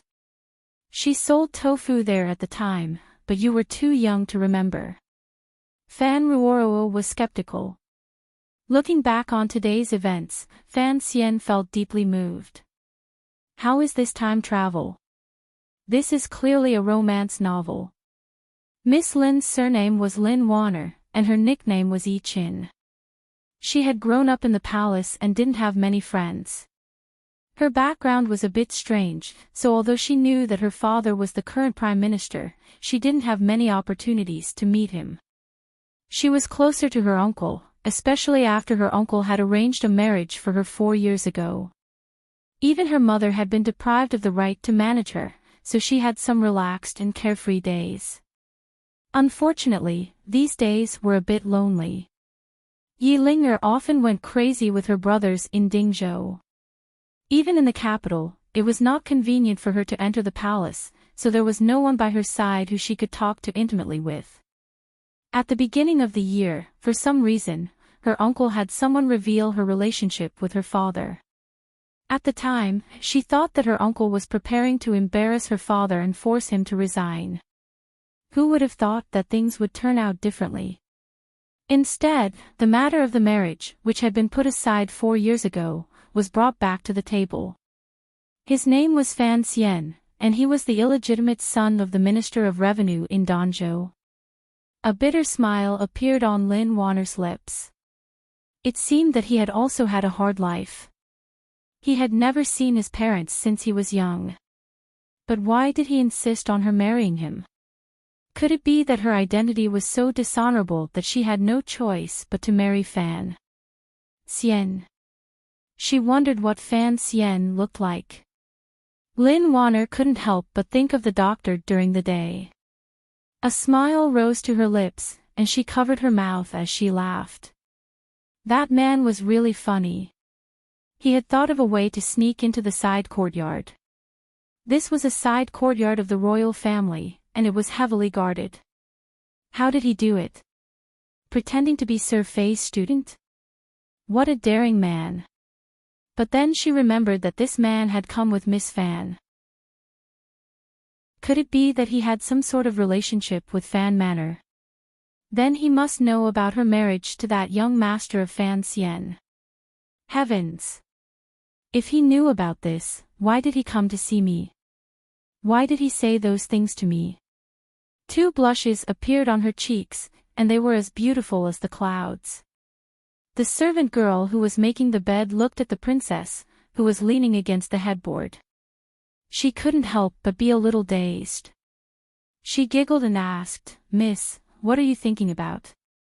These last 2 days, I've seen you smile for no reason at all." Lin Wanner was a little embarrassed. "Can't I even smile?" The servant girl stuck out her tongue and walked to the window to close it. It was already late at night, and it was time to go to bed. Lin Wanner thought of the young man's last words during the day and said in a low voice, "Go and get some incense." The maid thought, "Don't we have more?" However, he did not say anything and went downstairs on his own. Lin Wanner walked over to the window and placed her slender fingers on the bars of the window frame. Should I close it or not, she thought. Thinking of her illness and the fact that she had been promised to a stranger called Fan Xian, Lin Wanner's heart ached. Her fingers secretly tightened, and she shut the window tightly. Chapter 83. It was a spring night, the perfect time for roosters to crow and dogs to steal. A black shadow floated down from the back wall of Fan Manor like a leaf. It landed without a sound, brushed off the dust on its body, and disappeared into the night. This person was, of course, Fan Xian. As he walked through the night, he wondered why there was no such thing as a true qigong that could cover a distance of 30 feet. Every time he climbed up the wall, he would get covered in dust. Although the capital was bustling, there were very few places that still had lights at night. For example, there was Wolong Alley, where there was a night market and a variety show. Another example was the pool by the Lujing River, where there were lights on the riverside in the middle of the night to welcome guests onto the boats. Most of the other streets were dark. Only the faint lights from the houses next to them would occasionally shine through the cracks in the doors of the houses and onto the streets made of limestone, forming a thin, dark line. Fan Xian walked through these indistinct and invisible lines, running in the dark. The cool night wind hit his slightly hot face, and it felt very comfortable. It didn't take long before he arrived at the alley next to the royal courtyard that he had visited earlier in the day. Looking at the small building in the courtyard, he frowned. There had to be some palace guards around. In Wu Zhu's words, he was at most a 7th-level Nigong cultivator, and a 3rd-level Nigong cultivator with exquisite control. If he wanted to rush in without alarming these masters, he had to be very careful. He had to see Miss Lin. Although he didn't know her full name, he had to tell her who he was, who she would marry in the future, and most importantly, her illness. It was quiet in the dark night. The sound of the night watchman had just started, and it would not be heard again for a while. Occasionally, there would be the sound of frogs croaking, which was slightly out of season. Fan Xian stood quietly behind the wall at the mouth of the alley, adjusting the Jinqi in his body. He let the tyrannical Jinqi slowly cover his entire body. With his lower back as the pivot, he perfectly controlled every part of his muscles and consciousness. He didn't know if Wu Zhu was beside him, but he knew that he couldn't rely on Wu Zhu for the rest of his life. No matter how powerful Uncle Wu Zhu was, there would be times when he could not take care of her. Otherwise, her mother would not have died back then. He rubbed his hands on his clothes to make sure there wasn't too much sweat on them. Then, he found an inconspicuous spot on the back wall of the royal courtyard. Jinqi slowly seeped out of his palms, and then retracted from the edge of his palms, forming a small depression. Just like when he was climbing the cliff outside Danzhou Harbor, he easily attached himself to the wall and slowly climbed up. This wall was 2 meters high, and it would be difficult for an ordinary expert to jump over it. Moreover, the wall was smooth, so the Imperial Guard's defense here was the weakest. No one would have guessed that the person who came to steal the incense today was actually a Spider-Man. Climbing to the top of the wall, Fan Xian put one hand on the wall and used the other to wipe away the cold sweat on his forehead.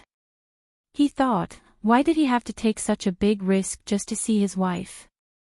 But now was not the time for regret. Looking up at the sky, he saw that Mei Yuer was about to disappear into the clouds, and he couldn't help but feel happy.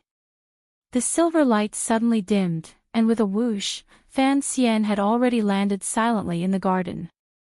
Like a leopard cat, he burrowed into the dense thicket, using the trees to hide his tracks. This entire series of movements changed from a straight fall to a rush forward. Surprisingly, it didn't make too much noise. It was all thanks to the strict training Wu Zhu had given him in Danzhou. In reality, there weren't many guards in the courtyard, and it was almost midnight, so they were even more lax. He could hear that there seemed to be someone still awake at the front door, but there was no one patrolling the garden. Fan Xian let out a sigh of relief, and carefully walked to the bottom of the small building. Raising his head, he found that the lights in the building had long been extinguished, and it was completely dark. He wondered if she had fallen asleep. The door downstairs was closed, and he didn't know if the old nanny would still be poisoned and wake up in the middle of the night to pay her respects. So Fan Xian forced a smile and gave up on this path. Turning outside the building, he slowly used the Jinqi in his hands to grip onto the wooden pillar and climbed up. When he reached the top, the second floor of the wooden pavilion protruded out. It was about 2 feet long. Fan Xian let out a light breath and stretched out his hand to feel around. He felt a small crack, and using his index and middle fingers, he swung his body and was suspended in the air. Using his waist and abdomen as leverage, he swung up like a bat and stuck tightly to the outside of the window. Fan Xian believed that the girl in the window must have understood the meaning of the last words he had said during the day, so with a face full of confidence and a smile, he gently pulled the window. It didn't move. He used a little more strength and pulled the window again. It still didn't open. Lin Wanner had gone to bed early, but she couldn't sleep. She lay under the soft blanket, her hands clutching the corners of the blanket. Her eyes were wide open in the dark, staring at the ceiling above her head. No one knew what she was thinking. She immediately heard the movement outside the window, and her heart tightened. She didn't know what to do. She had never imagined that the young man would be so daring as to sneak into the royal courtyard in the middle of the night. She should have called for help, but she thought that if the guards rushed over, the beautiful young man would probably be sentenced to death. So she couldn't bear to do it. Biting her lip, she didn't know what to do. It's a good thing the window is closed. She comforted herself, thinking that as long as the young man couldn't come in, he would naturally retreat. That way, she wouldn't have to face a situation she didn't want to think about, and the young man wouldn't have to bear such a heavy crime. Unfortunately, things didn't go as she wished. There was a soft creak from the window, and it was pushed open. A young man dressed in black flipped in from outside, holding a slender dagger painted black. Lynn Warner saw this scene through the gauze curtain, and she unconsciously wanted to cry out. But when she saw that face, that clean and untainted face she had seen on the altar of the Temple of Qing, she didn't know why, but she swallowed her cry. Fan Xian moved quickly, without a trace of the shyness a young boy should have in his first love. He turned around and closed the window, then walked to the bedside and pulled back the gauze curtain. A faint fragrance began to spread through the room. Lynn Warner felt a little dizzy, but after smelling the faint fragrance, she immediately woke up. Only then did she realize that the young man had used a sleeping incense. She was shocked. Could this person be the legendary rapist? Endless regret began to well up in Lynn Warner's heart. She opened her mouth, ready to call for help. Fan Xian did not feel this way at all. He was just happily preparing to wake the girl up. Unexpectedly, when he looked, the girl was still awake. A frightened expression appeared in her originally confused eyes, and her mouth was wide open. Was she preparing to call for help? He immediately woke up. His body floated, and he knelt on one knee on the bed. He covered Lynn Warner's mouth with one hand. His palm touched her soft lips, and it felt ticklish. Don't shout, don't shout. This was the first time in Fan Xian's life that he had stolen incense, and he couldn't help but feel a little inexperienced. It's me, it's me, it's me. Lynn Warner seemed to see that the young man didn't mean any harm. She gradually calmed down. Fan Xian moved his hand away and said quietly, "Don't shout." Lynn Warner suddenly thought of the two strange fragrances, and asked anxiously, "What did you do to my servant girl?" Because the servant girl was sleeping on the bed next to them, she should have woken up after the commotion. Fan Xian explained quietly, "It's nothing. This incense has the effect of calming the mind. It's not harmful to the body. I just wanted her to sleep." Lynn Warner felt a little more at ease. Looking at the clean, smiling face in front of her, she was a little happy, but also a little afraid. Who was this person, and what was his identity? Seeing the fear in her eyes, Fan Xian felt sorry for her. "Don't be afraid. I'm the doctor from this morning. Didn't I say before I left that I would come back tonight?" Lynn Warner suddenly smiled sweetly. "Didn't you tell me to close the window?" Seeing this beautiful woman suddenly smile, Fan Xian's heart skipped a beat. Looking at her lips again, he had other thoughts. At that moment, he suddenly felt something cold on his neck. A dagger, gleaming with cold light. The hilt was in Lynn Warner's hand, and the blade rested on Fan Xian's neck. Lynn Warner looked at him, and suddenly her heart softened. "I don't care who you are. If you leave now, I promise I won't pursue this matter." With the cold dagger on his neck, Fan Xian's face was still smiling. He looked at her and said softly, "I'll leave in a moment. I just came to see you today." After saying this, he took out a package wrapped in oiled paper from his bosom, completely ignoring the sharp knife wound on his neck. Lynn Warner, on the other hand, was afraid that she would accidentally cut him, and subconsciously moved her sword a little further away. Fan Xian tore open the oil paper and took out a fragrant chicken leg. Bringing it to her lips, he laughed. "That day at the Temple of Qing, I ate one of your chicken legs. I knew you liked it, so I brought it here for you." Lynn Warner didn't know whether to laugh or cry. She wondered what kind of time it was for this young man to be so mischievous. If the guards found out a strange man was in her room, both of them would be finished. With a trembling voice, she said, "Please, leave." Fan Xian was going to play along with Xiaoyan's routine, but seeing Miss Lin in such a panic, his heart softened. "Don't be afraid. I won't hurt you."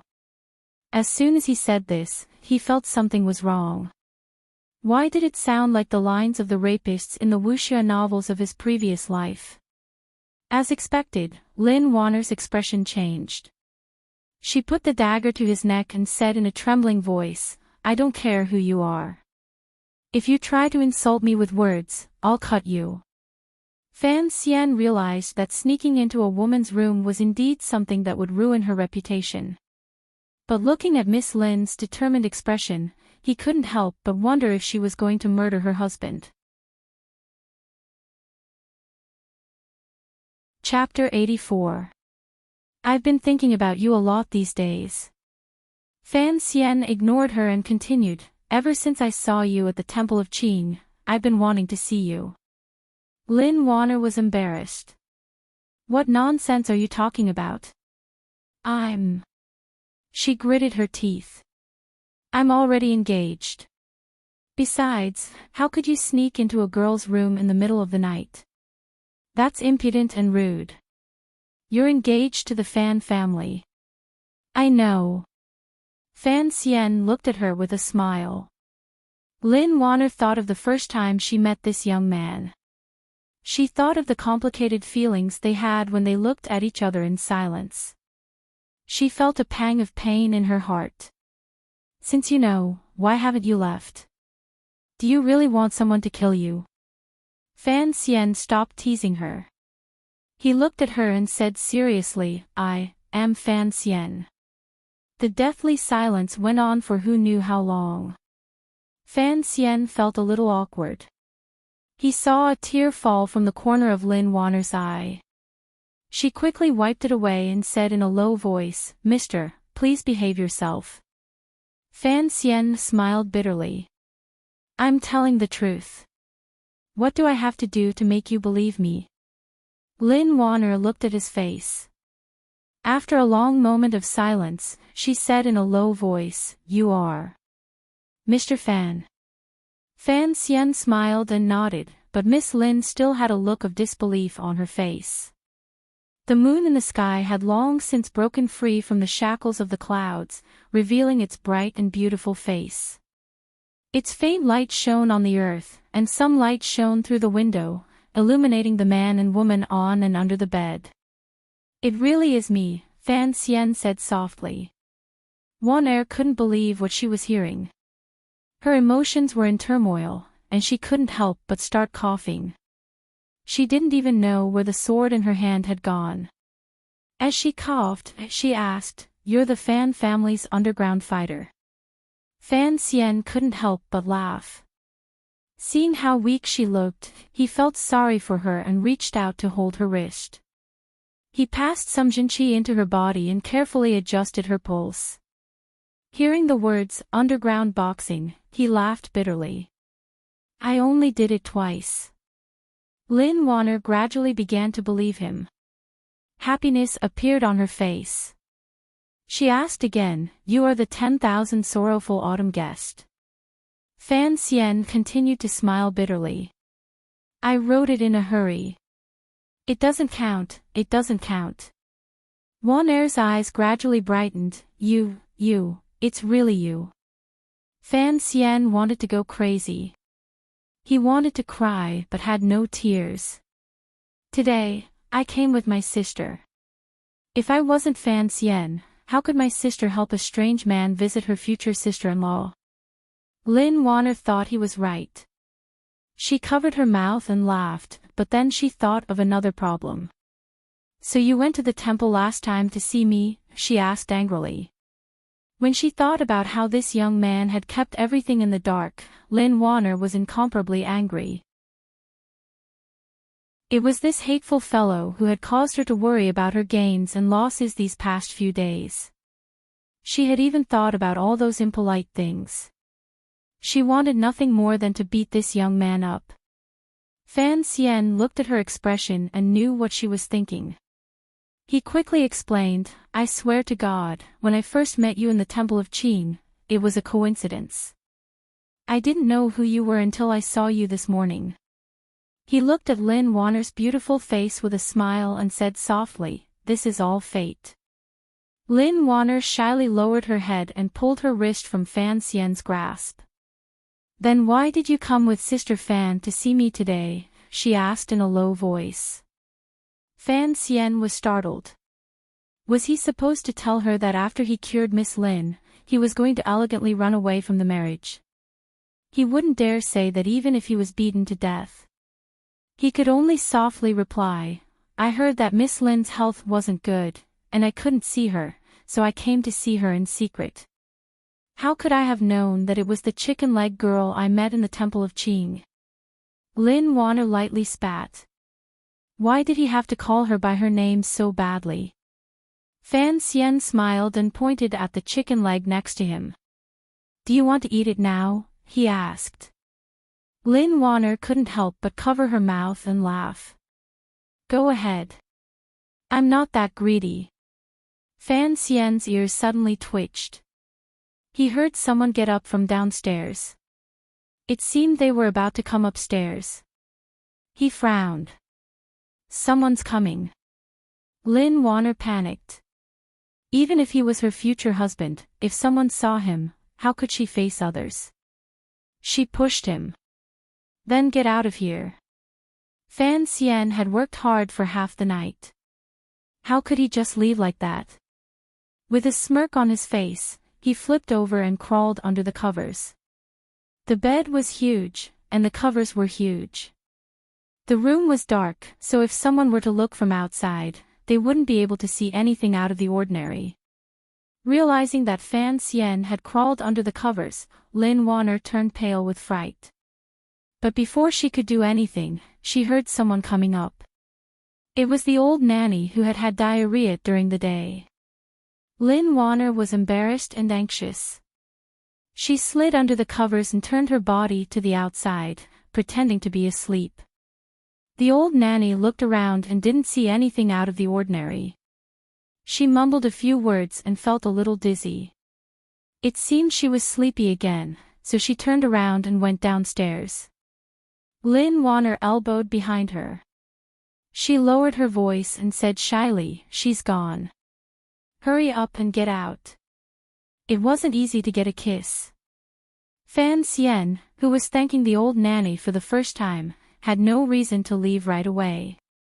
He said, I'm sleepy. Lie down a little longer. Lin Wanner now knew that her future husband was a scoundrel. She said angrily, How can I do that? Fan Xian laughed and moved closer to her body. His nose took in the faint scent of her body.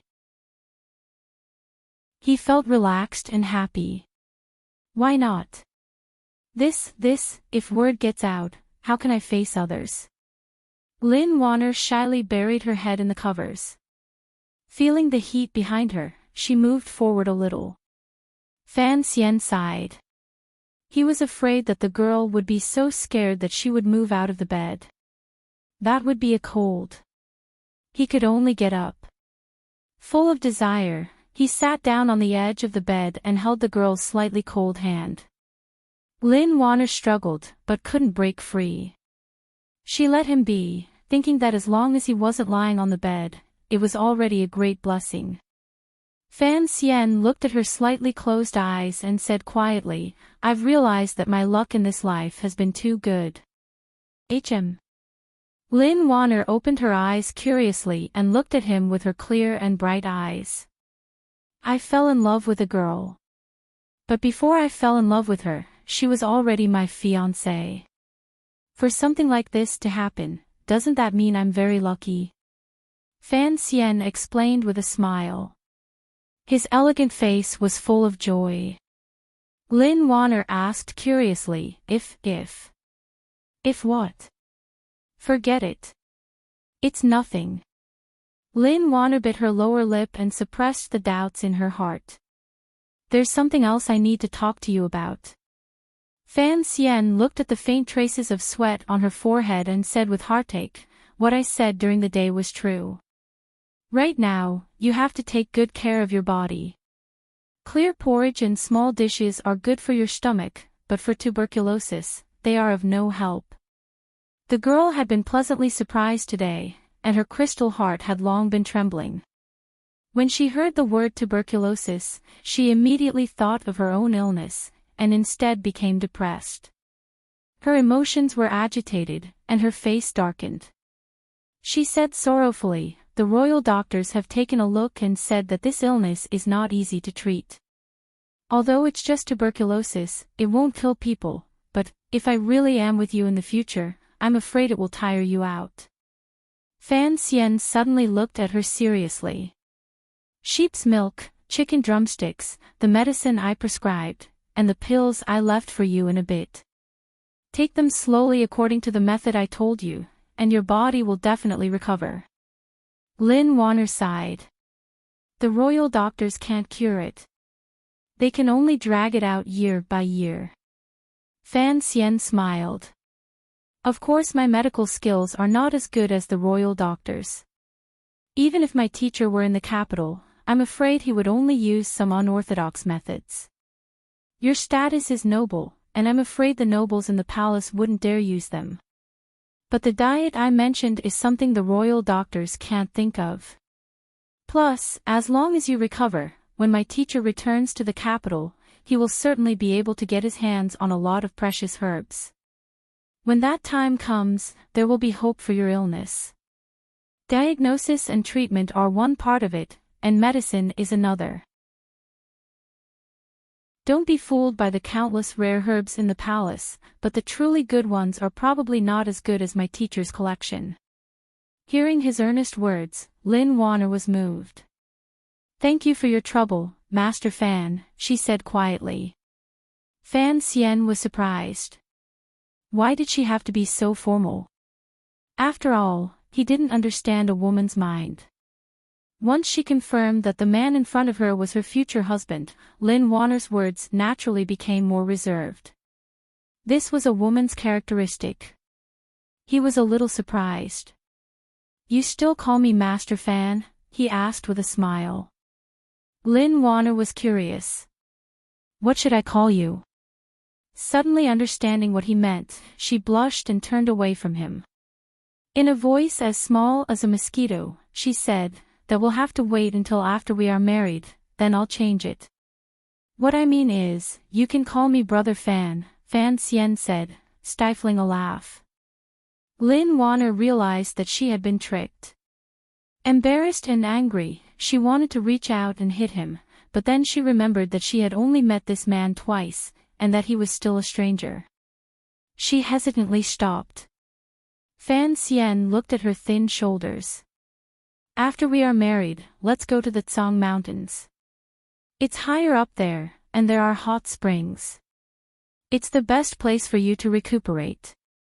Hearing the word married, Lin Wanner blushed slightly, but she still nodded.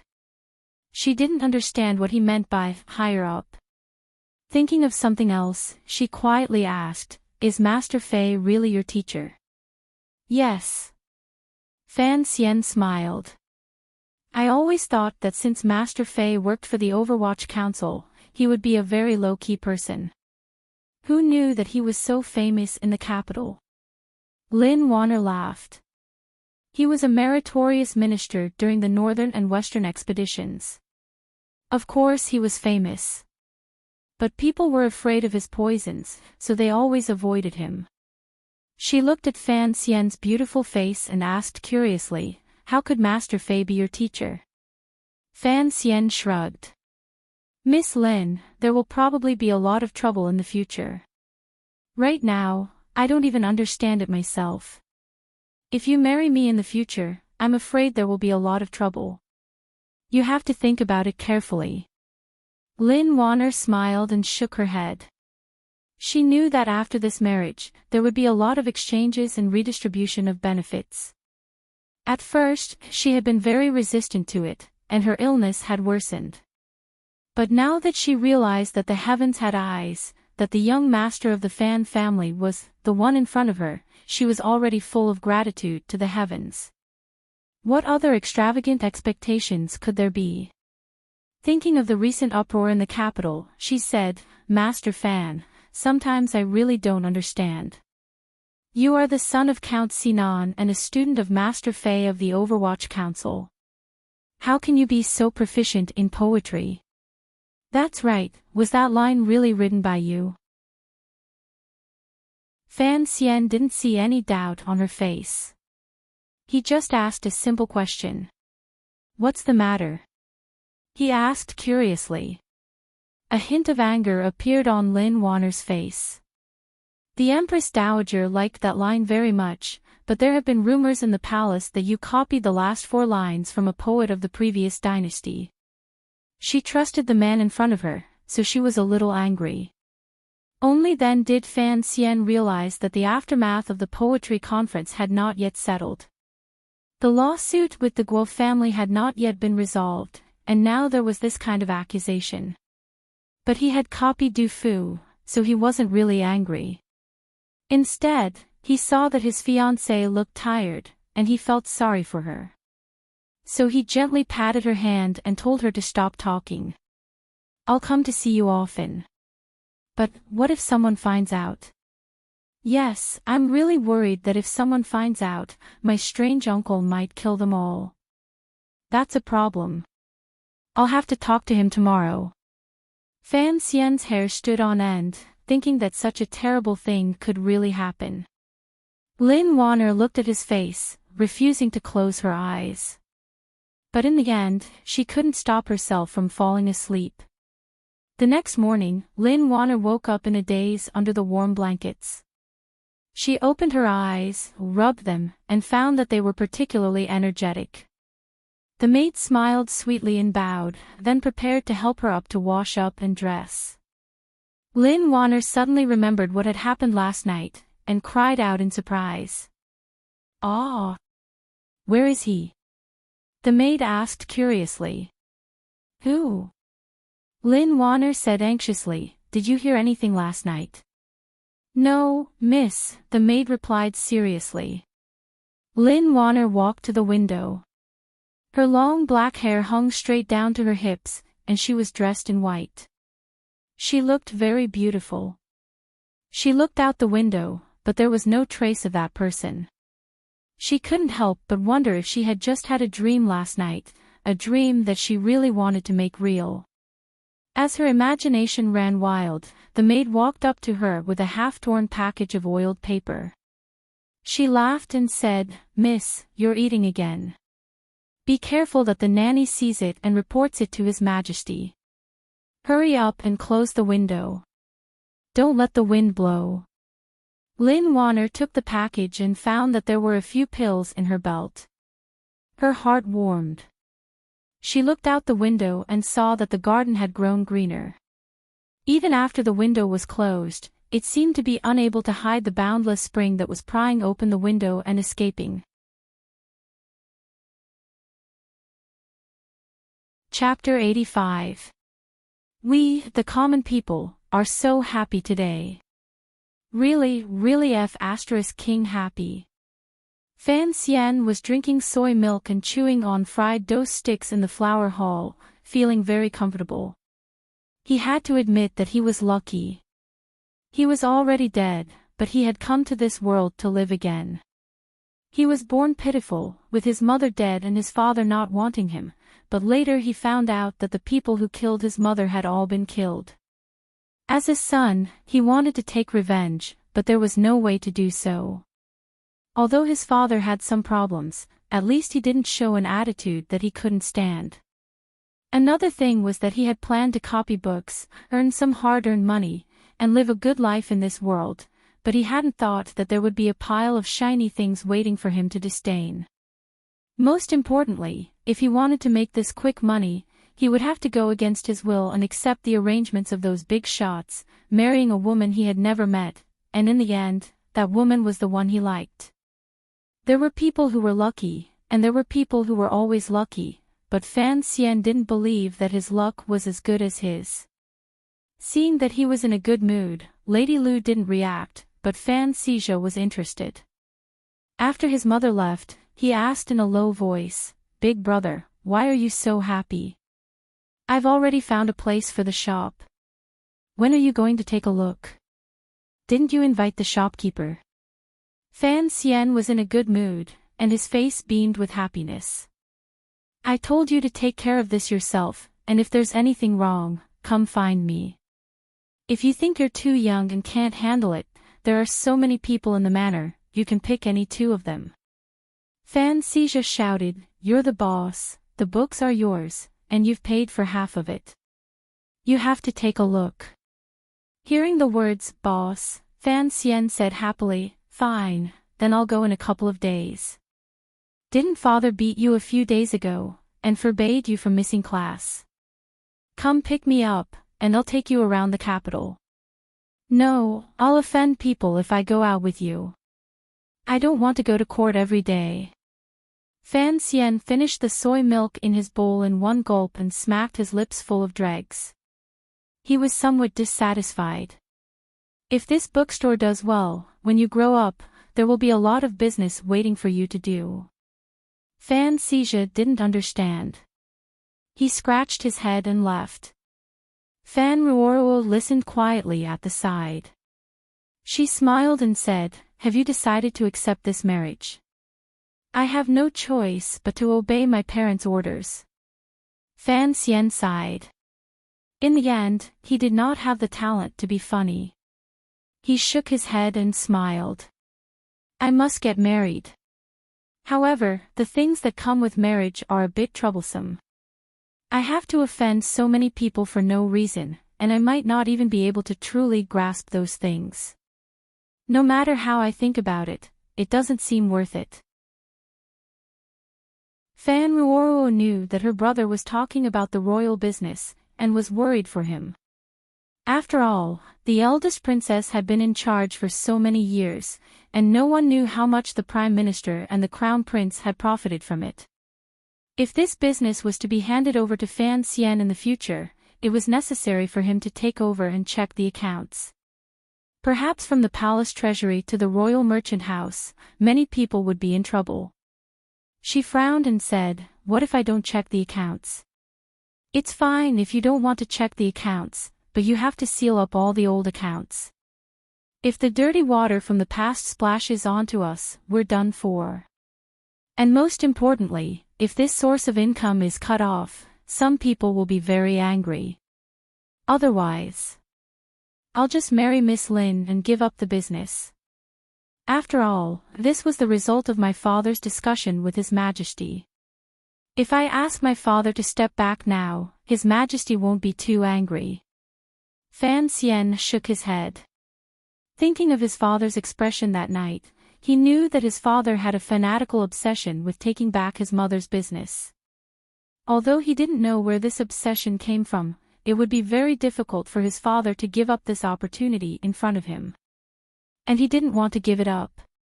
After all, it was left behind by his mother, that woman. It belonged to him. Why should the royal family benefit from it? According to the palace, after he married Lin Wan, it would take a few years before he could personally take care of it. But being closer to the flesh always made his nose feel better. That was why Fan Xian treated the business of the bookstore as a proper business. On one hand, he was familiar with it, and on the other, he wanted to prove to some people that he had a mind for business. Could it be that someone will use some unusual methods? Fan Ruoruo asked worriedly. Fan Xian thought for a moment and replied, "Although I've never met the eldest princess, nor have I met any of the important people in the palace, I think that since she was able to manage the palace treasury for 10 years, no matter what her personality is, she must be a smart person. In the current situation, if I were to be killed, regardless of whether she did it or not, many people would be watching her. Perhaps the emperor doesn't care whether I live or die, but he certainly won't tolerate someone secretly breaking his decree. As an emperor, the most important thing is his own dignity. It just so happens that I'm entangled in a lawsuit and can't leave the capital. If someone makes a move against me in the capital..." He shook his head. "That would be too stupid." Fan Ruoro looked at him with admiration. Brother's analysis makes sense. Don't look at me like that.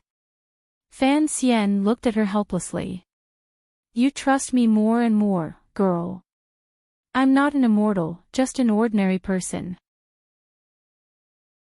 There are bound to be many things that we don't expect.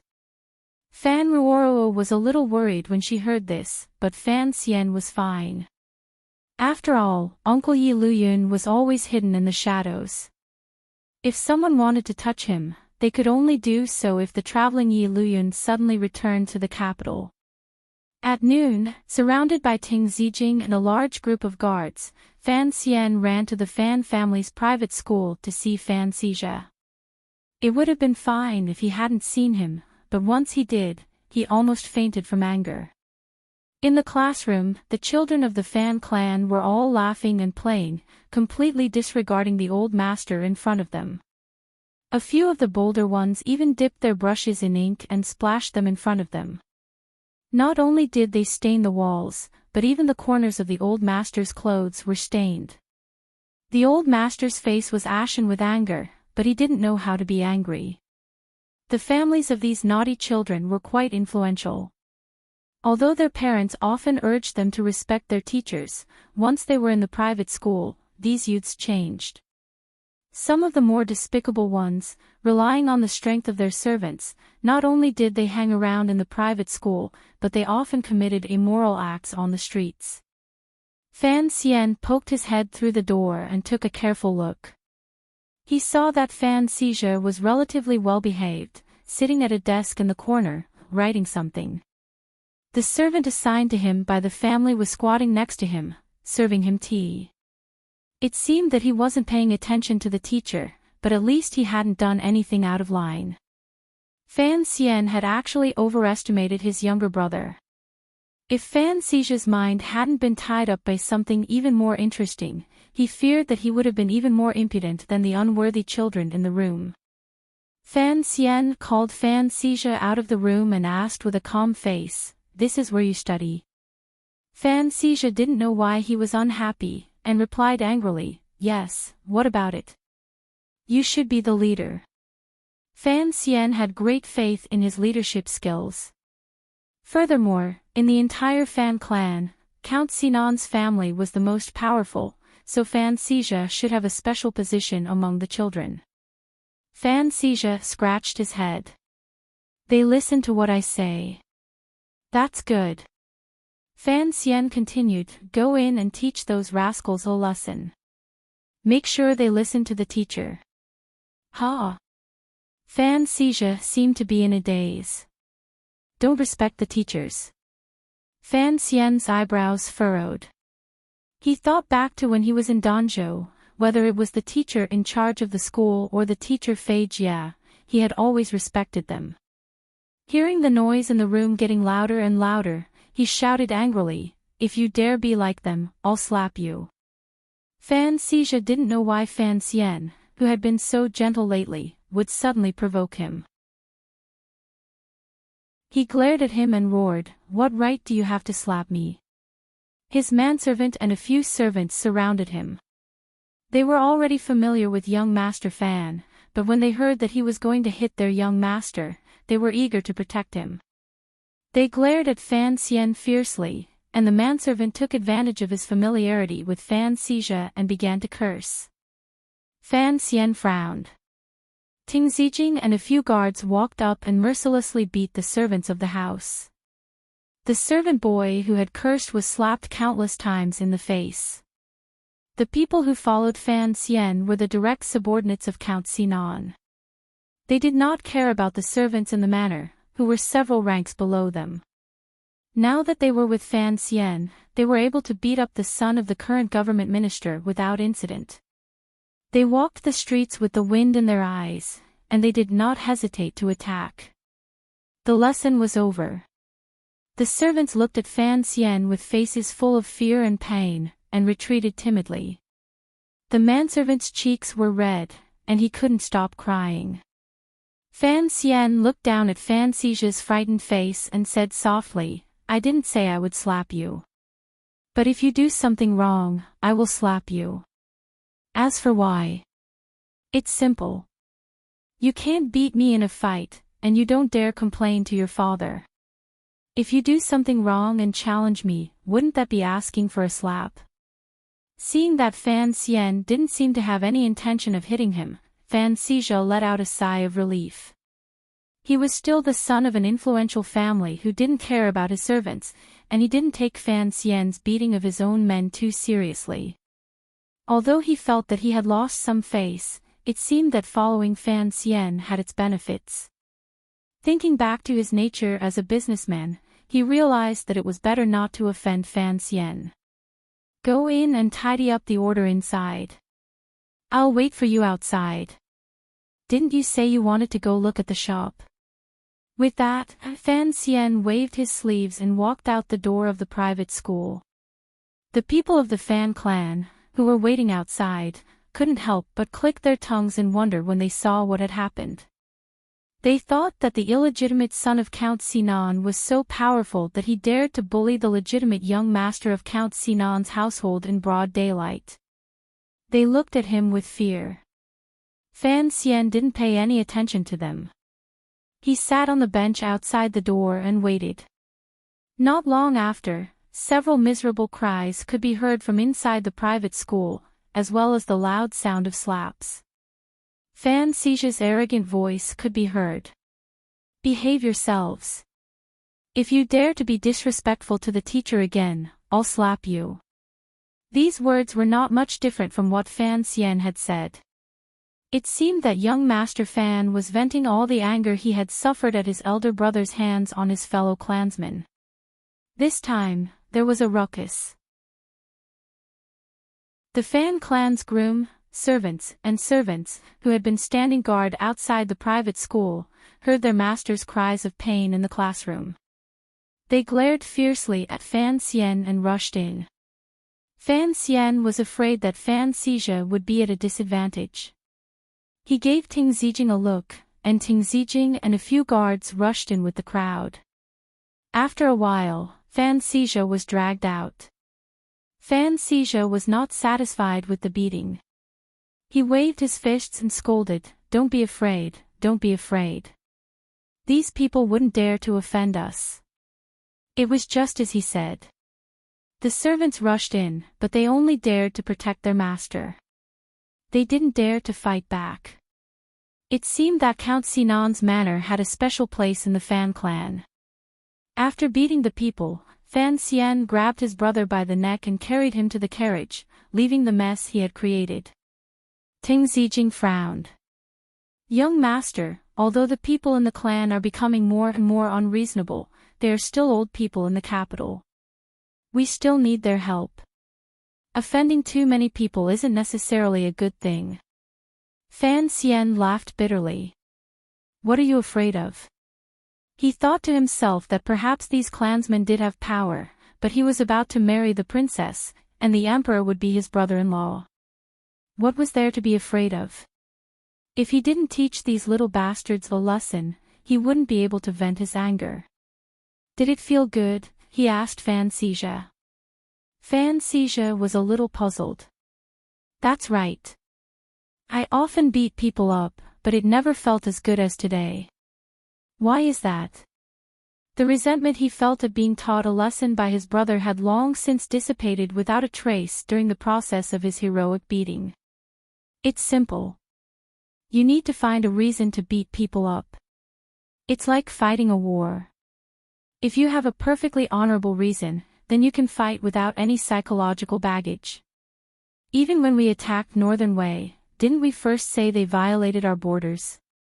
Fan Xian continued. It's all the same. We have to be righteous. Righteous. Do you understand? I don't understand, Fan Xizhe replied sincerely. Chapter 86. Arriving at the bookstore on Dongchuan Road, Fan Xian and the others took a good look and found the location to be quite good. Transportation was convenient, and it was not too far from the Imperial College. Students from all over the Kingdom of Qing, who were preparing to take the exams, passed through here every day. The most important thing was that this place wasn't too crowded. In this way, it was more convenient for the princesses of the princes' mansions and the young ladies of the official families to send their personal maids to buy books. Fan Xian nodded and walked in with Fan Xizha. They were met by the servants of the manor, and bowed. "Mr. Cui, sorry to trouble you." Mr. Cui forced a smile. "I say, young masters, this bookstore does not make a lot of money a year, and yet it requires so much effort. It is not worth it." Fan Xian knew that these former officials of the Ministry of Revenue did not care about a business that was only worth a few thousand taels of silver. He smiled and explained, "If my brother likes it, then let him do as he pleases." He did not expect to keep this a secret from Count Sinan, so he asked the servants of the manor to help. Since his father allowed Mr. Cui to help, it was tantamount to tacitly allowing his two sons to cause trouble outside the manor. They talked in a room in the back hall. Fan Xizha bit the shaft of his writing brush, calculating something. Once an account book was placed in front of him, he would immerse himself in it, forgetting everything else. While they were talking, the shopkeeper from Qingyu Hall also arrived.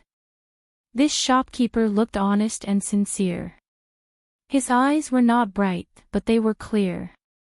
Fan Xizha was somewhat satisfied, and went to talk to him about the bookstore. Fan Ruoruo had already given Fan Xizha the first 60 chapters of Dream of the Red Chamber. Mr. Cui had sent someone to Wansong Hall to keep an eye on the printing, so there should not be any problems. Fan Xizha kept pushing Fan Xian for the later chapters, preparing to make a big splash in the capital. These days, Fan Xian was not in the mood to copy books, so he kept pushing it off. After deciding on a time for the opening of the bookstore, and confirming that the approval from the 8th Bureau of the Overwatch Council would be in their hands, they found that there was nothing else to do in the back room. When the time came, they would buy some classics from Wansong Hall, and with Story of the Stone as the main focus, it seemed that they were just waiting to collect money. As for the workers, they were all handled by the shopkeeper of Qingyu Hall, so the Fan family did not have to worry. Fan Xian wondered why everyone trusted Qingyu Hall so much.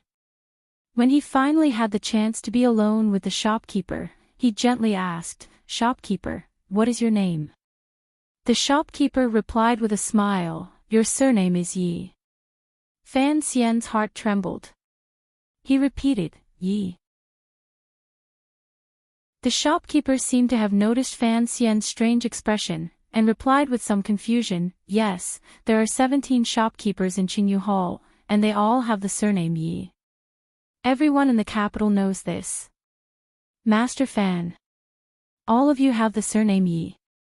Fan Xian frowned and asked, "How are you related to the Yi family from 20 years ago?" The shopkeeper was a bit surprised.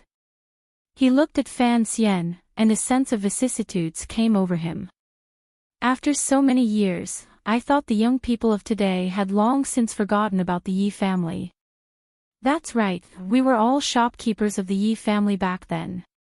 Later on, the Yi family ran into some problems, and all of their businesses were lost to the palace. We were supposed to leave and find our own way out, but for some reason, the court didn't allow us to run our own businesses. That's why we're in such an awkward situation now. We can only manage the businesses for others, but we can't buy our own shares. This is how Qingyu Hall came to be." Fan Xian looked at the shopkeeper again. He knew that the shopkeeper had been his mother's subordinate, and he couldn't help but feel a sense of familiarity. He asked curiously, "After the Yi family was in trouble, did the court not?" He didn't finish his sentence, but the shopkeeper understood what he meant. "They said to cut weeds and eliminate roots. Since the court had taken over the Yi family's property, they had no intention of keeping these old people alive." The shopkeeper didn't know why, but he also felt that the young master of Fan Manor in front of him was very familiar. He thought for a moment and replied, "We also felt that it was strange." So these years, we have lived in fear. The court did not allow us to leave the capital, so we were afraid of what would happen one day. Take me to Qingyu Hall one day.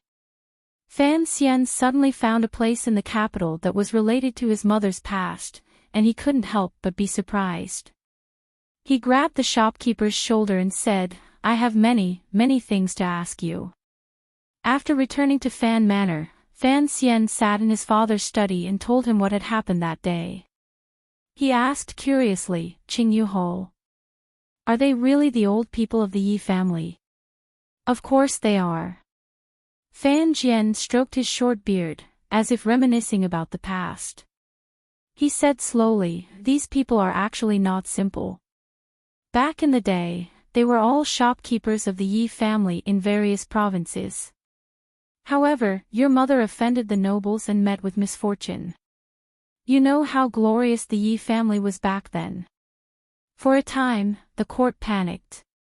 If the Yi family fell, I'm afraid the Qin kingdom would be in chaos for many decades.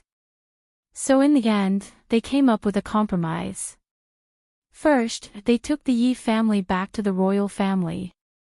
At least in name, they cut off the possibility of the officials taking advantage of the situation to extort them, and then Fan Xian cut him off. How did the people who killed my mother die in the end? This was a question he had always wondered about. Fan Jian looked him in the eye and said coldly, you are young. You probably don't remember what happened in the Qin kingdom 14 years ago. I remember. Fan Xian frowned. 14 years ago, it seemed that someone wanted to change the world, to pull His Majesty down from the throne. So in the end, a lot of things happened. There was a month of killing in the capital, and most of the original nobles were killed. Blood flowed, and the heads of the nobles were placed on the city walls for a mile. That was the so-called month of blood in the capital. Although I have never experienced it, I have heard Teacher Fei talk about it many times. Correct. Fan Jian said in a cold voice, during this purge, all those who participated in the plot against the Yi family were killed by us. Fan Xian noticed the word we in his father's words. Who are we? He asked carefully. Me and Chen Pingping, of course. Fan Jian smiled. This was probably the most successful operation we have ever carried out in the 20 years we have followed His Majesty. The Fan family also used this incident to rise to power, and the Overwatch Council, because of the terrifying role they played in this incident, firmly established their influence among the officials. Fan Xian sighed. So the cause of this incident was father and Sir Chen seeking revenge for my mother. What happened next? Fan Xian asked about the Yi family.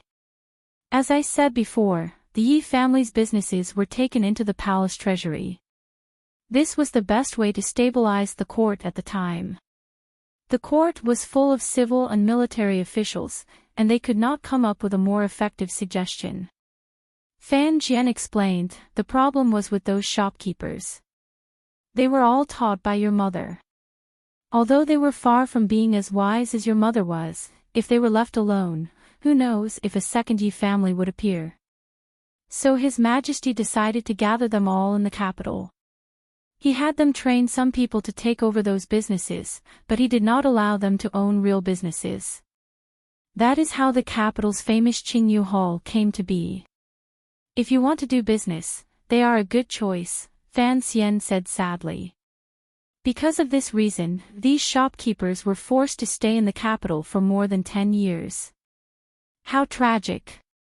Father, if we use these shopkeepers, won't it attract the attention of the court? Fan Jian shook his head. Using the shopkeepers of Qingyu Hall has always been the favorite method for the private businesses of the various princes. The court doesn't care about this, but if you want to gather all 17 shopkeepers of Qingyu Hall, it doesn't seem necessary. If the court is really afraid of this, why did they not kill all of them in the beginning? Fan Xian asked his own question. Fan Jian looked at his son and smiled. When something happened to your mother, I was fighting with His Majesty in the west. Chen Pingping went to the border between our country and northern Qi to carry out a secret mission. Halfway through, he came to his senses and returned to the capital. That is why this happened. If we have already returned to the capital, and these people are still killed, then you underestimate your father's power. Lu Shi knocked on the door, and the father and son stopped talking. Fan Jian let her in. Seeing the bowl of fruit juice in Lu Shi's hands, Fan Xian knew that it was late, and that it was time for his father to go to bed. He stood up and prepared to leave. But Count Sinan waved his hand for him to stay, and Lu Shi went to rest. Before Lu Shi left, Fan Xian caught a glimpse of worry in her eyes, and knew that she was worried about her husband's health. He couldn't help but frown, thinking that this woman really did have some affection for his father. It was a pity that she was too cruel to do such a thing all those years ago. He knew that if his father did not want him to leave, he must have something important to tell him, so he listened attentively. Tell me about the recent situation in the court. Count Sinan picked up the warm fruit juice and slowly drank it. I know you still resent the fact that Lu Shi sent people to poison you 4 years ago. Fan Xian was startled. He did not understand what the situation in the court had to do with Lu Shi, nor did he expect his father to so bluntly bring this matter up. For a moment, he did not know what to say. The two matters are actually related. Fan Jian knew what his son was thinking. 4 years ago, Lu Shi made her move because Xizhou was getting on in years, but he was becoming less and less serious. I had not been able to bring her up, and she could not help but feel a little hopeless. In a moment of blindness, she made that decision. But more importantly, it was because she had entered the palace once and received a guarantee from someone that once you died, Fan Xizhou would inherit everything of the Fan family. Entered the palace. Whose guarantee could make her disregard her grandmother's life? Fan Xian asked coldly. Chapter 87. Fan Jian frowned and put down the bowl of fruit juice in his hand, as if the warm bowl was a little hot. I'm not trying to exonerate Lady Lu. It's just that the people she found seemed to be obeying her orders, but in reality, they were obeying the orders of the people in the palace. Lady Lu was just a scapegoat in this matter. Fan Xian frowned. Who in the palace wanted me dead? Why did they want me dead? Did they already know I was the son of the Yi family? Of course they didn't know. Fan Jian didn't know why he was so agitated. His right hand tightly gripped the armrest of his chair. No one who knew about this would want to hurt you. If someone wanted to hurt you, it wouldn't be for this reason. Could it be that no one in the capital knew about the relationship between my father and my mother? If those people knew about the relationship between my father and the Yi family, why didn't anyone suspect that I, an illegitimate child, was the son of the Yi family? Fan Xian pondered this question, full of suspicion. He felt a chill in his heart, as he realized that there were more important questions to be asked. But he didn't dare to ask them. Instead, he quietly said, then why? 4 years ago, I was only a 12-year-old boy, far away in Danzhou. I didn't seem to have anything to do with anything in the capital. 4 years ago, that was when His Majesty adopted Miss Lin as his daughter. That was also when he appointed the princess's marriage. At that time, His Majesty decided that you would be in charge of the future royal business. It was also at that time that you appeared in the conversation of the people in the palace for the first time. Seeing a 12-year-old child owning a gold ingot that he couldn't even lift, what do you think the nobles in the palace would choose? They would choose to kill me cleanly. The Overwatch Council investigated for 4 years, and basically got to the bottom of this matter. Unfortunately, there was no evidence, so they couldn't do anything to those people. Fan Xian laughed. Even if there was evidence, I'm afraid they wouldn't be able to do anything to them. After all, the Overwatch Council is a subject, and those people are the masters. Fan Jian nodded. Who wanted to kill me? The Empress, the eldest princess. Fan Jian smiled, but since you have safely grown up and entered the capital, I believe that no matter how much courage they have, they will not risk the wrath of His Majesty and make a move against you. Fan Xian sorrowfully said, You are too optimistic. Even if he killed me, would the emperor do anything to his wife and sister? Fan Jian didn't answer. Instead, he said, in the near future, Crown Prince Jing will definitely think of a way to get closer to you. He will also think of a way to let you meet the second prince. You have to handle this carefully. Fan Xian agreed. He knew that every major family in the capital had to take a stand on this matter, whether actively or passively. The princes fought for the right to inherit the world. Although it seemed like an old-fashioned trick, whether it was in that world or this one, it would always be an unchanging play. As long as the thick curtain was pulled back, the actors hidden behind it would all come onto the stage. Whether it was a 3-foot sword or a 3-inch tongue, they would act for others to see and for themselves to see. If Fan Manor wanted to be impartial and follow the emperor closely, it seemed that they would have to put in a lot of effort. Late at night, Fan Jian sat alone in his armchair. As he drank the fruit juice that had already cooled, he thought about what Fan Xian had just said. He thought about the painful price he had paid, and his lips twitched. He thought about the horrible and bloody scene of that bloody month in the capital. On that gloomy, unknown night, the Empress' father trembled under his knife. When Fan Jian personally cut off his father's head, the skull rolled on the ground. As if remembering that voice, a gentle smile appeared on Fan Jian's lips. In the days that followed, Fan Xian lived a carefree life. Every day, he enjoyed the treatment of a young master in the manor. Occasionally, he would slip out to Dongchuan Road to see how the planned bookstore was progressing. He gradually became familiar with the shopkeeper, whose surname was also Yi. Everything went smoothly, so Mr. Cui returned to Count Sinan's side. And every other night, Fan Xian would slip out to the royal courtyard, climbing over the wall with familiarity. But now the window was no longer closed, and the drumstick girl was always waiting for him. The reason why he often went there was not because he was in love with her, but because Lin Wan's illness could not be delayed any longer. The people of the royal family were all blockheads. Fortunately, after receiving bribes from Count Sinan's manor, who knew how many twists and turns, the imperial physician finally agreed that a little oil was good for the princess' health.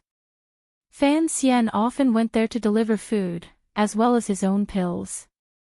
Because he was afraid that it would conflict with the medicine prescribed by the imperial physician, the medicine was very gentle. Apart from that, he also brought along a lot of delicious food to satisfy his fiancée's little mouth, which was gluttonous with each passing day. After a few days like this, Wan Er's body clearly showed signs of improvement. Her face gradually became rosier, but it wasn't the unhealthy bright red that she used to have. Furthermore, the flesh on her body had also increased, and her cheeks were clearly rounder. Lin Wan felt a bit of a headache, but Fan Xian was incomparably happy. After they were married, wouldn't he be able to play with his favorite baby girl every day? The guards in the courtyard were a bit lax, and Fan Xian had been trained by Wu Zhu to climb walls in Danzhou. So no one discovered that he was secretly feeding her medicine every night. But Lin Wan's illness could not be cured completely. Fan Xian thought that it would be better to wait for Fei Ti to return. If it didn't work, then after they were married, he would find a way to move out of the capital. The Fan family still had a courtyard in the Tsang Mountains, which was most suitable for recuperation. After these nights of contact, this pair of fiancés had become much more familiar with each other. For some reason, after falling in love at first sight in the Temple of Qin, the two of them felt that the other was very similar to them. Perhaps it was their appearance, or perhaps it was their temperament, or perhaps it was their way of looking at things. This feeling of kinship made Fan Xian and Warner, the first love of their first love, truly feel the beauty of holding hands. They had gone from being strangers to knowing each other's thoughts with a glance and a finger. It did not take long for them to go from being strangers to knowing each other's thoughts. Lin Wan'er looked at his face, and suddenly looked worried. You use that incense to make Siki sleep every day. After a while, there won't be any problems, right? Fan Xian comforted her. I told you the first time I came, this incense can only be good for the body. Lin Wan thought of the first day he had snuck in through the window, and couldn't help but giggle. If I really thought you were a rapist and killed you, what would you do? Fan Xian smiled bitterly and took her hand. Yi Chen, perhaps there are some things I must let you know. Hearing him call her by her nickname, Lin Wan'er blushed slightly. What is it? If you wanted to kill me, it would probably be very difficult. Fan Xian laughed. I've been learning from very powerful people since I was a child, so I'm not a scholar who writes poetry. I'm more like a boorish man. Lin Wan'er sighed. I know. If you weren't a boorish man, why would you beat up Minister Guo's son in the middle of the street and make such a fuss? Even now, you still can't leave the capital. Speaking of which, the case of Fan Xian beating up Guo Baoquan had never been closed. The two sides were at loggerheads, and the capital government had long since put up a white flag and raised a no contest sign. They had sent the case to the Ministry of Justice, saying that the case was complicated and difficult to solve. In reality, the case was not complicated at all. If they really wanted to investigate it, all they had to do was arrest the guards who were following Fan Xian around the streets of the capital, and then torture them. Everything would be clear. The problem was that the two families involved in the case were not simple, so the case was naturally complicated. This was a crooked way, but it was also the right way of officialdom. After the case was sent to the Ministry of Justice, it was their turn to have a headache. Currently, they were planning to ask the palace to issue an edict to let the Overwatch Council handle the case. Although this kind of public security case was not within the scope of the Overwatch Council's jurisdiction, both sides were officials, and the Overwatch Council had the responsibility of supervising officials, so it made sense. All of the officials in the capital knew that the director of the Overwatch Council was not a relative of any official. So the Guo family was waiting for the day the Overwatch Council began their investigation. What they didn't know was that Fan Xian was also waiting for that day. He held the token that Fei Jia had left for him, so he was not afraid of the Overwatch Council. In the quiet night, Fan Xian was a little lost in thought. He comforted Lin Wan'er. It's not a big deal. It'll be over in a few days. He suddenly remembered that the mother of this girl in front of him had tried to kill him 4 years ago, and he couldn't help but frown. Lin Wan'er was an exceptionally intelligent girl. Seeing his expression, she asked, "Has there been some trouble lately?" Fan Xian looked at the girl's picturesque eyebrows and sighed. In the future, if there is any problem between me and the eldest princess, I am very worried about what you will do. I am afraid you will be very sad. Lin Wan'er smiled. Why do I have to think about things that haven't happened yet? Wan has been sick since she was a child. It seems that she has always been counting the days, never knowing when she will leave this world. So I don't like to think about things that haven't happened yet. Fan Xian sighed. Full of pity, he pulled her into his arms. Smelling the lingering fragrance in her hair, he kept saying in his heart, "I know how you feel, because I once had the same experience as you." Kissing a gentleman's lips, lingering fragrance on his teeth. Ah. Wan'er, your body is very soft. You are touching the pillow that you brought a few days ago. Fan Xian liked the feeling of sneaking into a woman's boudoir at night. It was like a clandestine affair, but it was a kind of clandestine affair without any psychological burden. If he could, he would like to live like this for a little longer. At least until he was married, there wouldn't be too many things to disturb him. To be able to live such a happy life in the capital was something that he could not have imagined before he left Danzhou. But as the saying goes, things don't always go according to one's wishes. A peaceful life would come to an end one day. That afternoon, Crown Prince Jing's carriage arrived at Fan Manor. Lady Lu hurried forward to greet him respectfully, inviting him into the reception hall for tea.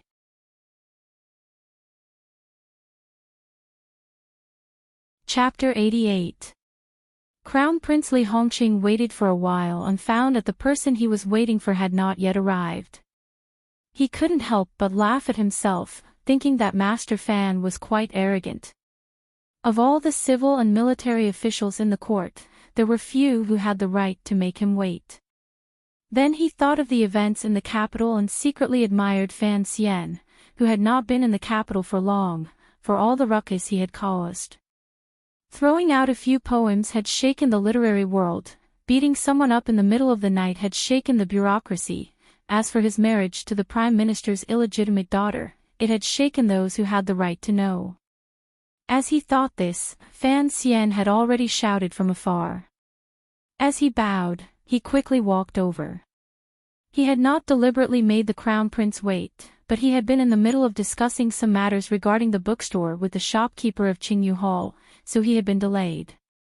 The two young men sat across from each other, took a few sips of tea, and then began to talk business. The first to speak was, of course, Fan Xian. He had to express his gratitude for what had happened that night. Hearing his thanks, Crown Prince Li Hongqing laughed and said warmly, "At the time, I thought, we've only known each other for a few days, how could you be willing to reserve the entire Drunken Immortal Tavern to entertain me? So that's what you were thinking. But it doesn't matter. Guo Baoquan is an idiot, and among the Crown Prince's retainers, he doesn't rank very high. It's just that the old man at home has some knowledge. If you beat him up, then beat him up." Fan Xian knew that the Crown Prince was referring to his actions in court. He laughed at himself. "Isn't that because I have no experience? If I had known that it was so easy to beat people up in the capital, I would have punched him in the Manor Garden." Li Hongqing was startled and hurriedly waved the gold fan in his hand. "That won't do. If you go too far, I won't be able to protect you." Fan Xian chuckled and thanked him again. Then he asked what the Crown Prince had come for. Li Hongqing thought for a moment, then said, "I can't hide this from you. Because of the relationship between our families, I have to make things clear. Originally, the second Imperial Prince wanted me to trick you into meeting him, so that we could meet naturally, so that you wouldn't be disgusted. But this method is still deceiving you, so I will say it clearly. Tomorrow, the second Imperial Prince will hold a banquet on Lujing River, and he has specially invited you.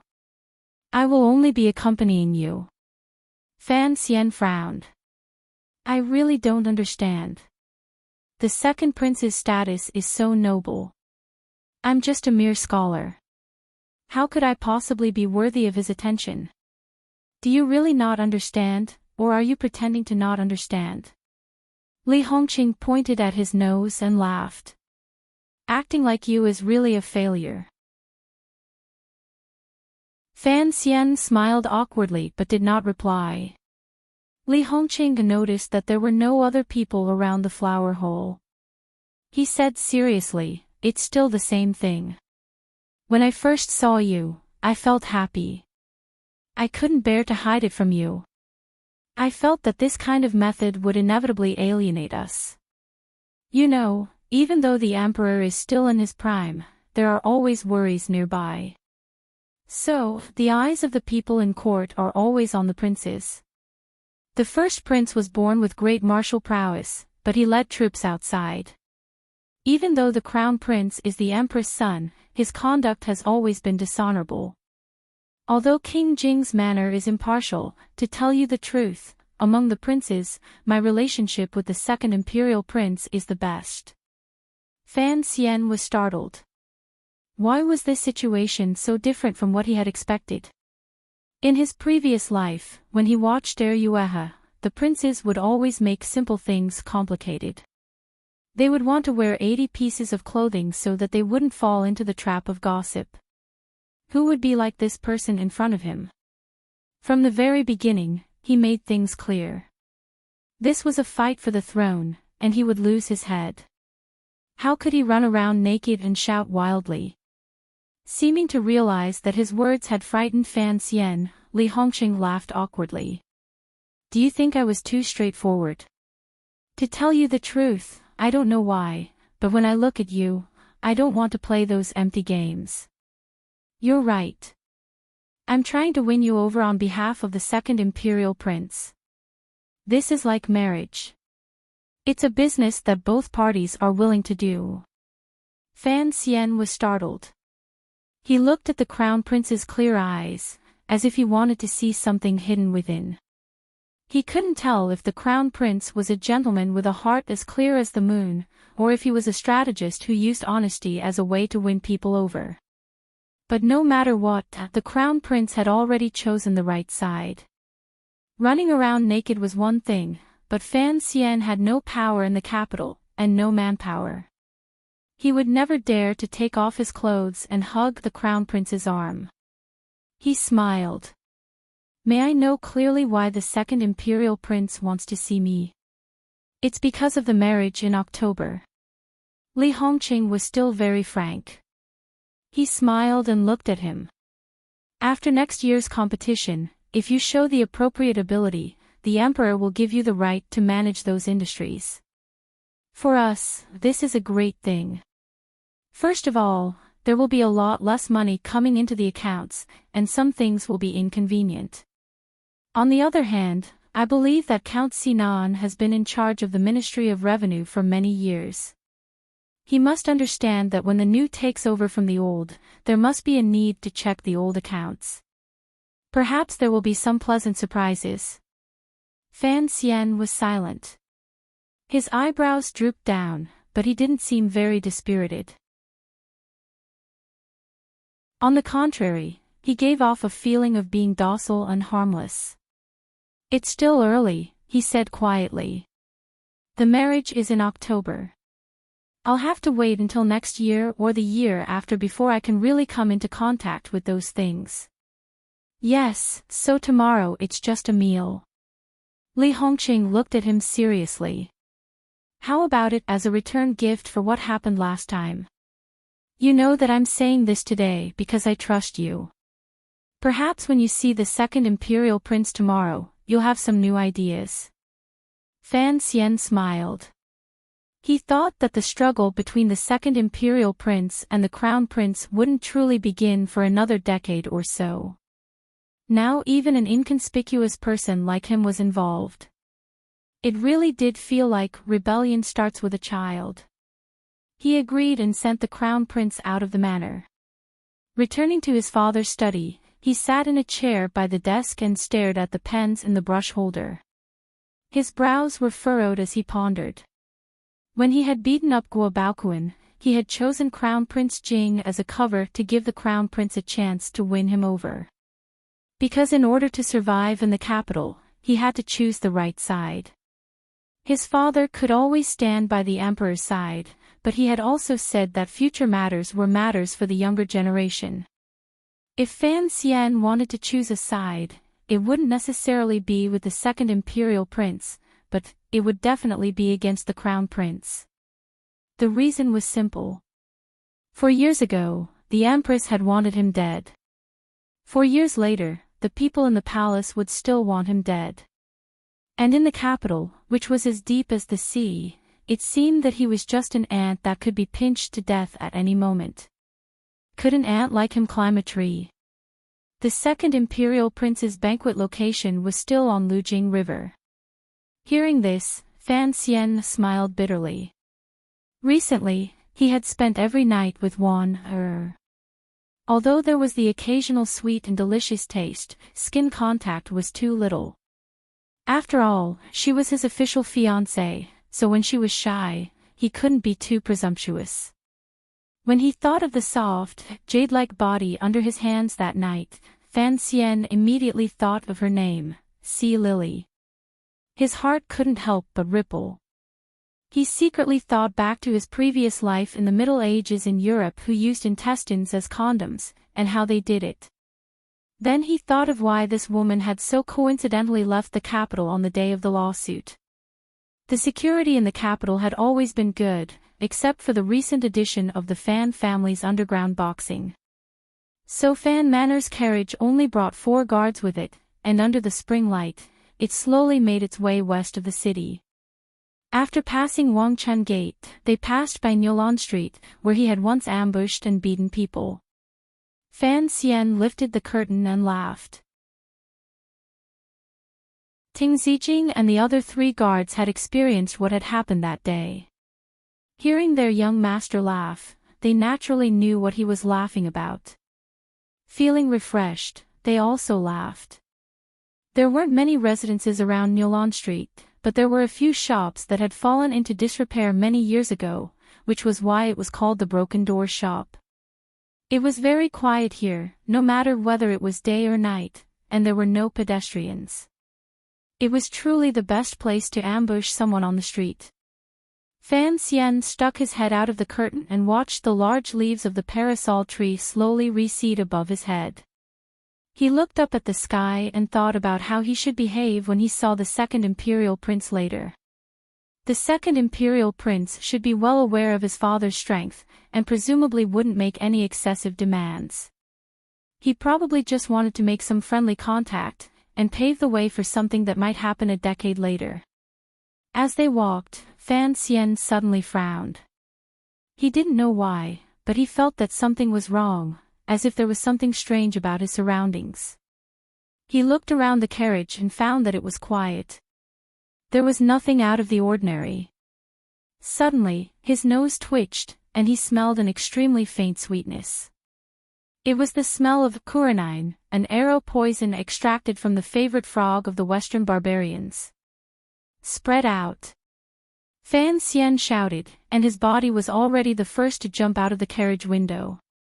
He grabbed the guard closest to him with one hand, but he didn't see who it was. Although his childhood training had made his sense of smell unusually sensitive, he could still smell this strange fragrance, which meant that the archer was already very close to his carriage. The assassination was about to begin without warning. Just as he jumped out of the carriage, a large stone was thrown from behind the alley.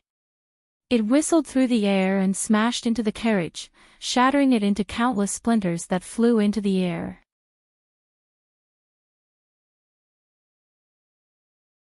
Chapter 89.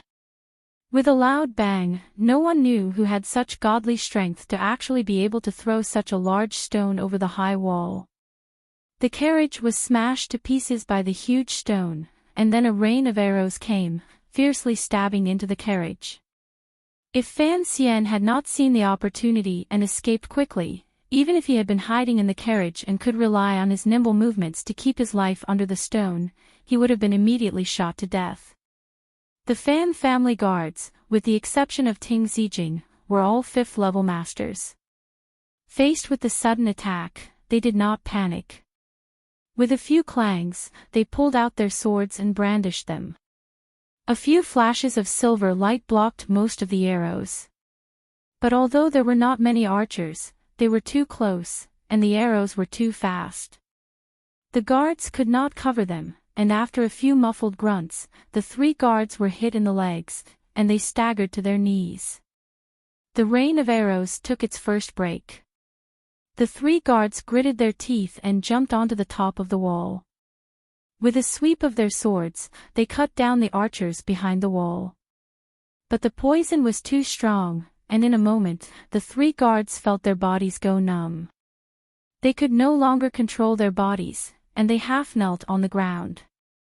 At that moment, they raised their heads to see a pair of terrifying giant palms slapping down on their heads. Fan Xian hid behind a wudong tree and avoided the first arrows, but he had no way of immediately rushing to help his subordinates. He heard 3 familiar cries from behind the high wall. His heart was filled with rage, and in his grief, he was almost pierced by the 2 swords around him that looked like vipers. 2 women had trapped him. They were dressed in black, and the swords in their hands were also painted black to avoid reflecting light. They were obviously experienced assassins. Fan Xian knew that since they had not come out with their faces covered, they must have wanted to kill all 5 of them. He turned around and twisted his toes on the ground, bending his knees slightly. The sword on the left brushed past his left chest, and then he narrowly avoided the sword on the right. Fan Xian had never learned any martial arts, he had only received 10 years of instruction from Wu Zhu, so his dodging was completely subconscious. Fortunately, although these 2 black swords were as nimble as snakes and as elusive as smoke, they were far inferior to Wu Zhu's wooden stick in terms of speed and accuracy. That was why Fan Xian was able to evade the maggot-infested stabs time and time again in such a perilous situation. The 3 of them fought further and further along the wall. Fan Xian finally awoke from his panic. Looking at the 2 swords again, it seemed that the tips of the swords had become much slower. As for the 2 deathly pale female assassins, they discovered that although their opponent was in a sorry state, the black swords in their hands were unable to pierce his body at all. With another bang, the wall at the far corner of the alley collapsed. A man as tall as a giant miracle god walked out from the broken wall. He walked straight to a guard who had fallen under a wudong tree with an arrow in his left leg. Of the 4 guards who had followed Fan Xian out today, 3 had already died. This was the last one, who had fallen under the tree with a sore and numb body. When Fan Xian had gone to grab him, he had not noticed him. Only now, through the light of the swords, did he realize that it was Ting Zijing. Fan Xian's heart tightened. With a muffled grunt, he wanted to charge in that direction, but he did not expect that the vicious swords in the hands of the 2 women would not relax and would trap him all around. At that moment, Ting Zijing, who had looked like he was on the verge of death, suddenly leaped up from the ground. The knife at his waist, which had been hidden behind his back, turned into a strange light and slashed at the big man's neck. Fan Xian was overjoyed, but then he was extremely shocked. He saw the big man tilt his head slightly and raise his right hand. As if he were pinching a fly, he caught the knife that Ting Zijing had risked his life to slash out. A trace of blood flowed from the big man's hand, but his hand was not cut off. Fan Xian really did not know what his body was made of. Ting Zijing saw that the situation was not good. With a muffled grunt, he pushed off the big man's chest with the tip of his foot and prepared to jump over the wall. Although Ting Zijing was the leader of Fan Xian's guards, he was the weakest in terms of martial cultivation. However, he was the most clear-headed of them all. The big man grinned and punched out.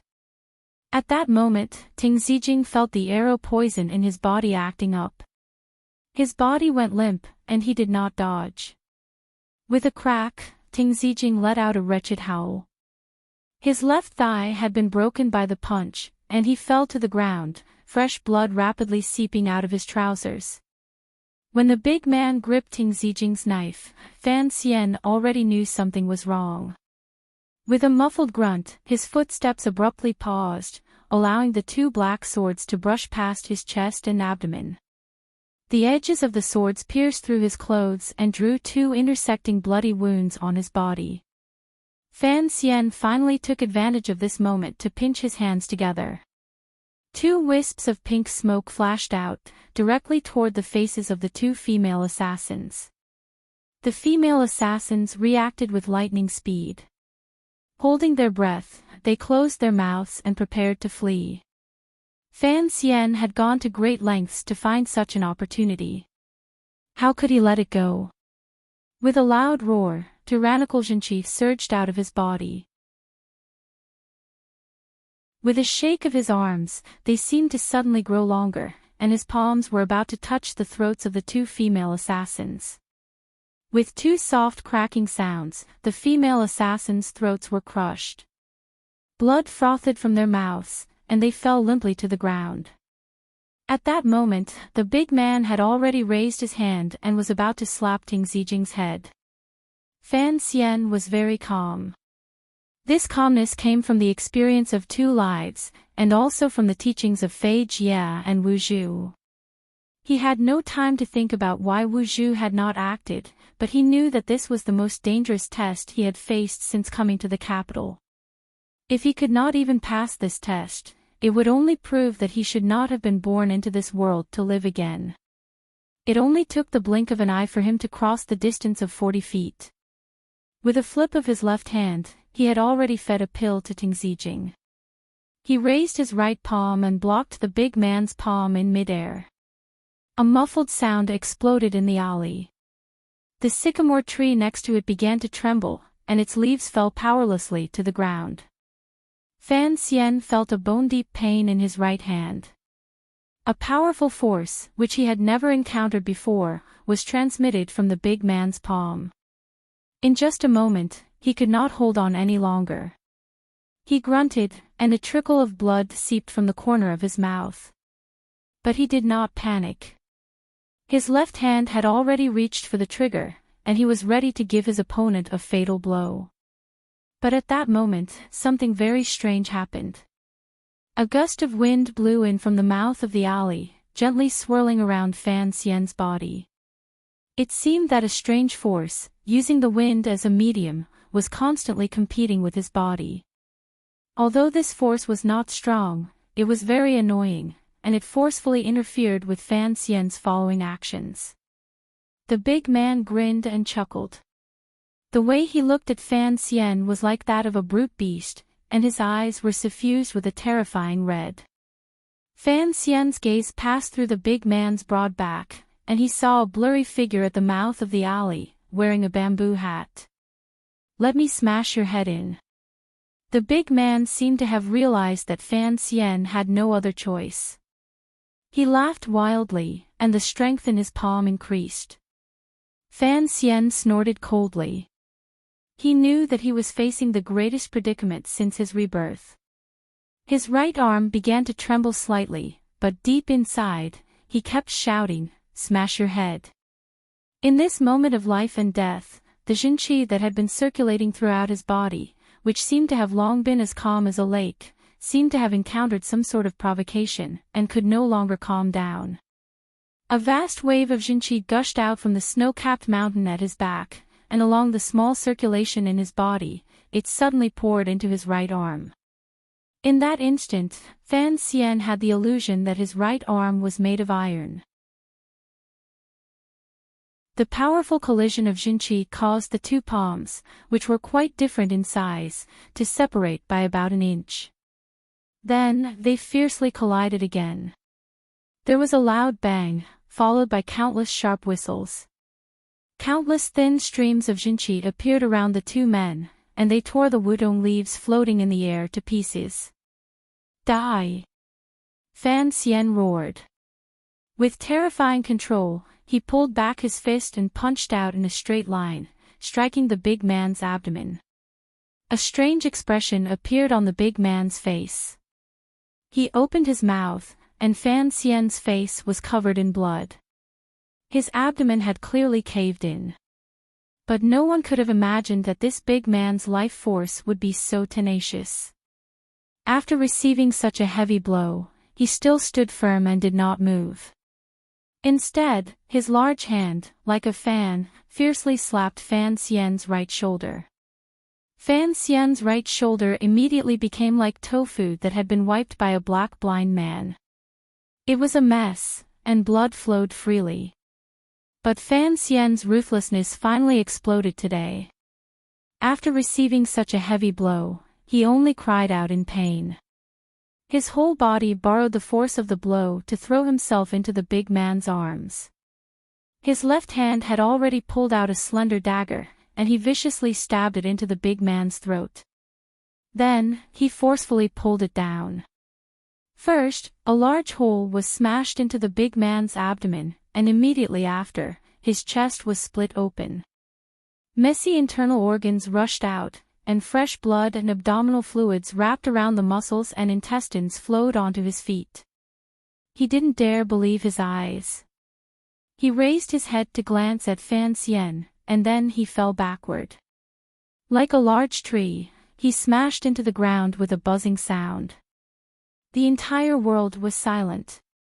Fan Xian panted, maintaining a standing posture with great difficulty.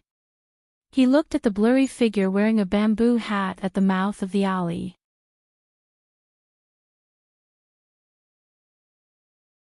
Chapter 90. A cool breeze blew, but the blood did not disperse. Fan Xian looked at the man in the bamboo hat in the corner of the alley.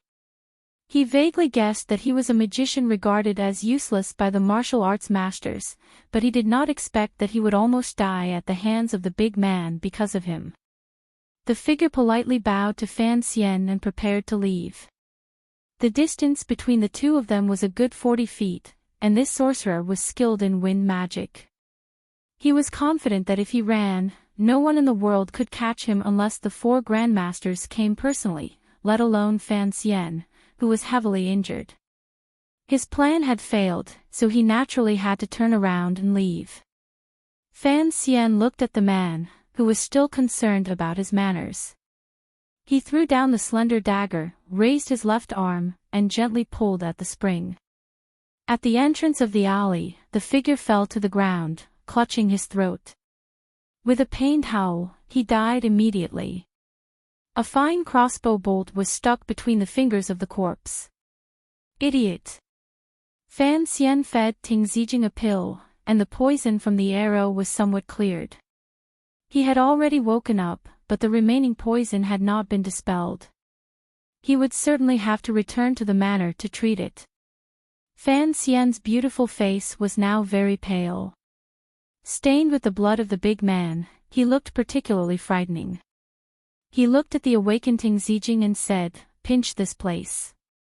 He pointed to a place at the base of Ting Zijing's thigh, which was the main artery. Ting Zijing's thigh was already broken, and his face was pale from the pain. Sweat poured down like soybeans, and he trembled as he pressed down on the base of his thigh, touching the wound. He could not help but cry out again.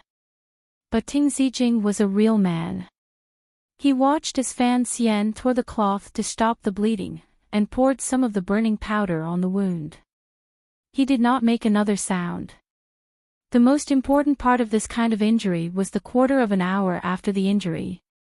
In Fan Xian's previous life, there was a saying, the platinum quarter of an hour. Fan Xian nervously finished the treatment and confirmed that Ting Zijing would not die. Only then did he let out a sigh of relief and almost fall to the ground. With great difficulty, Ting Zijing said, "Young master, your injury." Only now did Fan Xian think of his wound. He realized that his right shoulder was in extreme pain. He grunted in pain and sent his Xinqi to that area. He found that there was nothing wrong with his meridians. There shouldn't be any terrible consequences. He said, "Lie still and wait for a moment." He still had a sliver of hope in his heart as he walked along the broken wall that the terrifying man had opened up. He saw corpses behind the wall, and most of them were the archers that had been killed by the 3 brave guards. Then he saw the 3 corpses that were curled up into a ball and had their skulls smashed. Curling up into a ball was a symptom of being poisoned. His head must have been smashed by that terrifying man. After confirming the death of the 3 guards, Fan Xian silently retreated and sat beside Ting Zijing. Silently, he once again bandaged his wounds and silently waited for the arrival of some friend or enemy. Fan Xian's attack on Niulan Street was, without a doubt, the most shocking news in the capital this month. The kingdom of Qing had been peaceful for a long time, and the capital, the most benevolent of places, was even more tightly guarded. Even ordinary murder cases were rare, much less the eldest son of the Minister of Revenue, Fan Jian, in broad daylight on the street. Although this young master had not yet been recorded in the family tree, this matter was different from the previous brawl. The assassin was clearly here to kill, and they had used an archer. For someone to be able to use an archer to kill someone in an important place like Jingdo, this had already touched the bottom line of the court's rule. So the enormous organization of the Kingdom of Qing began to move, and it did not take long to find out the truth of the assassination. This was also thanks to Fan Xian. If he had not fought back during the assassination and left the bodies of the enemy's main force on Nyolan Street, this case would probably have become another mysterious murder case in the history of the Kingdom of Qing. The main reason was that the man Fan Xian had cut open like a pig was too famous, so it did not take too much effort to solve this case. At least, seeing that Director Qin and Master Fei of the Overwatch Council were not in a hurry to return to the capital, they knew that the matter was not very serious. The man was called Qing Jushu, a famous savage in northern Qi. His martial arts were hard to penetrate, and most importantly, he was extremely strong. His Shinchi was vigorous, and he was one of the few 8th-level masters in the world. And the beautiful snake assassin, whose throat had been cut by Fan Xian, was an assassin from a small vassal state. The Overwatch Council secretly knew that this pair of beautiful assassins had always been under the control of Northern Qi. So the case seemed to be completely clear. The mastermind behind this assassination was Northern Qi, but it was unknown whether it was the young emperor or the highly respected imperial advisor Ku He. The people of the capital were in a heated discussion, wondering why Northern Qi, although a sick tiger, still had some power, would make a move against Fan Xian. Although Fan Xian had become famous in the capital as a poet, a playboy, and a savage, in the eyes of the whole world, he was still an insignificant character. Northern Qi had sacrificed an 8th-level master and 2 female assassins in the vassal states just to kill Fan Xian, who had just arrived in the capital not long ago. This was something that was hard to explain. But for those who truly held power in the Kingdom of Qing and had access to its secrets, Northern Qi had used a clever and ruthless move. It was unknown how their spies had found out that Fan Xian might take over the management of the royal business in the next few years, so he had become the target of the struggle between the Crown Prince and the Second Prince. If he was able to successfully kill Fan Xian and then escape far away, people would certainly suspect that this matter was done by the Crown Prince, who was unwilling to lose his source of money. Perhaps they would suspect that the Second Prince had purposely killed Fan Xian to frame the Crown Prince. Regardless of which speculation it was, it would cause a ripple in the politics of the Kingdom of Qing that no one knew what the outcome would be. Fan Xian was only an insignificant character, but his life and death was a big deal. Every time the officials of the Second Bureau of the Overwatch Council analyzed this, they admired their counterparts in Northern Qi for coming up with such a beautiful plan. It was only a small move, but it could delay the Kingdom of Qing's secret northern expedition. The matter of the northern expedition existed only in the Military Council's staff room, the Overwatch Council's planning room, and the Emperor's mind. Whether to fight or not, it was the Emperor's word. So Northern Qi had always lived in this shadow. Their choice to strike at this time was a very smart move. Of course, the premise was that they could successfully kill Fan Xian without leaving behind any clues. However, Northern Qi had not expected that this seemingly unremarkable character would possess such great power. The 4 bodyguards by Fan Xian's side were all Count Sinan's private collection, each of them at the 5th level of strength. That was why they were able to wipe out the archers despite being poisoned. Of course, the most frightening of all was the beautiful illegitimate son, who was able to kill 2 female assassins, famed for their poison, and the 8th-level master Qing Jushu. As for the sorcerer, no one cared. He was of little value. The Overwatch Council and the Ministry of Justice have jointly signed a report, confirming that it was Northern Qi who did it. The Second Prince arranged for you to meet on the Lujing River. He thought you liked sea lily, so he chose the Drunken Immortal Tavern. But no one could have guessed that the Drunken Immortal Tavern was a spy that Northern Qi had placed in the capital. Count Sinan sat in the dark bedroom, looking at his son lying on the bed. He spoke calmly. I know you are angry, but since you are fine, and those assassins died at your hands, this matter is over. It's over. Fan Xian felt a chill in his heart. Where is Sea Lily? On her way to the north, she was intercepted by the 4th Bureau of the Overwatch Council. She is currently being escorted back to the capital. I hope she doesn't die. Fan Xian's voice was cold. Count Sinan laughed. The people under the watch of the Overwatch Council never die so easily. Do you really think it's that simple? Fan Xian suddenly asked his father with a smile. Do you have a different opinion? Those archers, how did they sneak into the capital? I heard that the bodies of the archers were cremated the next day. Was someone afraid of finding something on them? Fan Xian turned his body with some difficulty. I know you don't want me to know these things.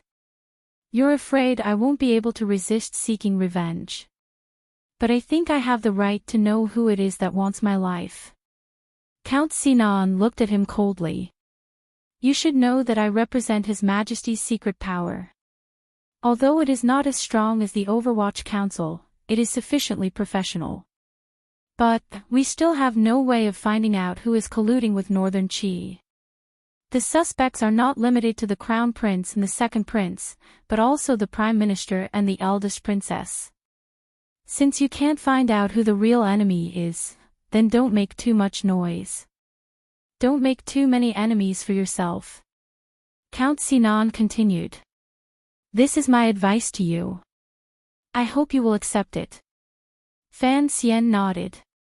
He touched the wound on his shoulder and frowned. He took 2 deep breaths. I will find a way to get to the bottom of this matter. Count Sinan was satisfied with his son's attitude. He said a few words of comfort and left the bedroom. After his father left, Fan Xian's eyes became quiet. He looked at a dark corner of the room and asked with a hint of resentment, why didn't you do anything that day? Wu Zhu walked out of the darkness. His eyes were still covered by the black cloth.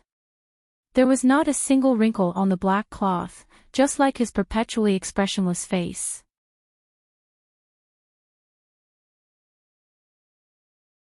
Chapter 91. Why should I do anything? Wu Zhu rarely asked rhetorical questions like this. Ever since Fan Xian left Danzhou and came to the capital, he seemed to have become even more mysterious than he had been in Danzhou. He had never seen Fan Xian face to face. Fan Xian's heart sank.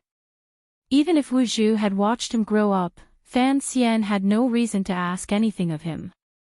In this world, only he owed Uncle Wu Zhu.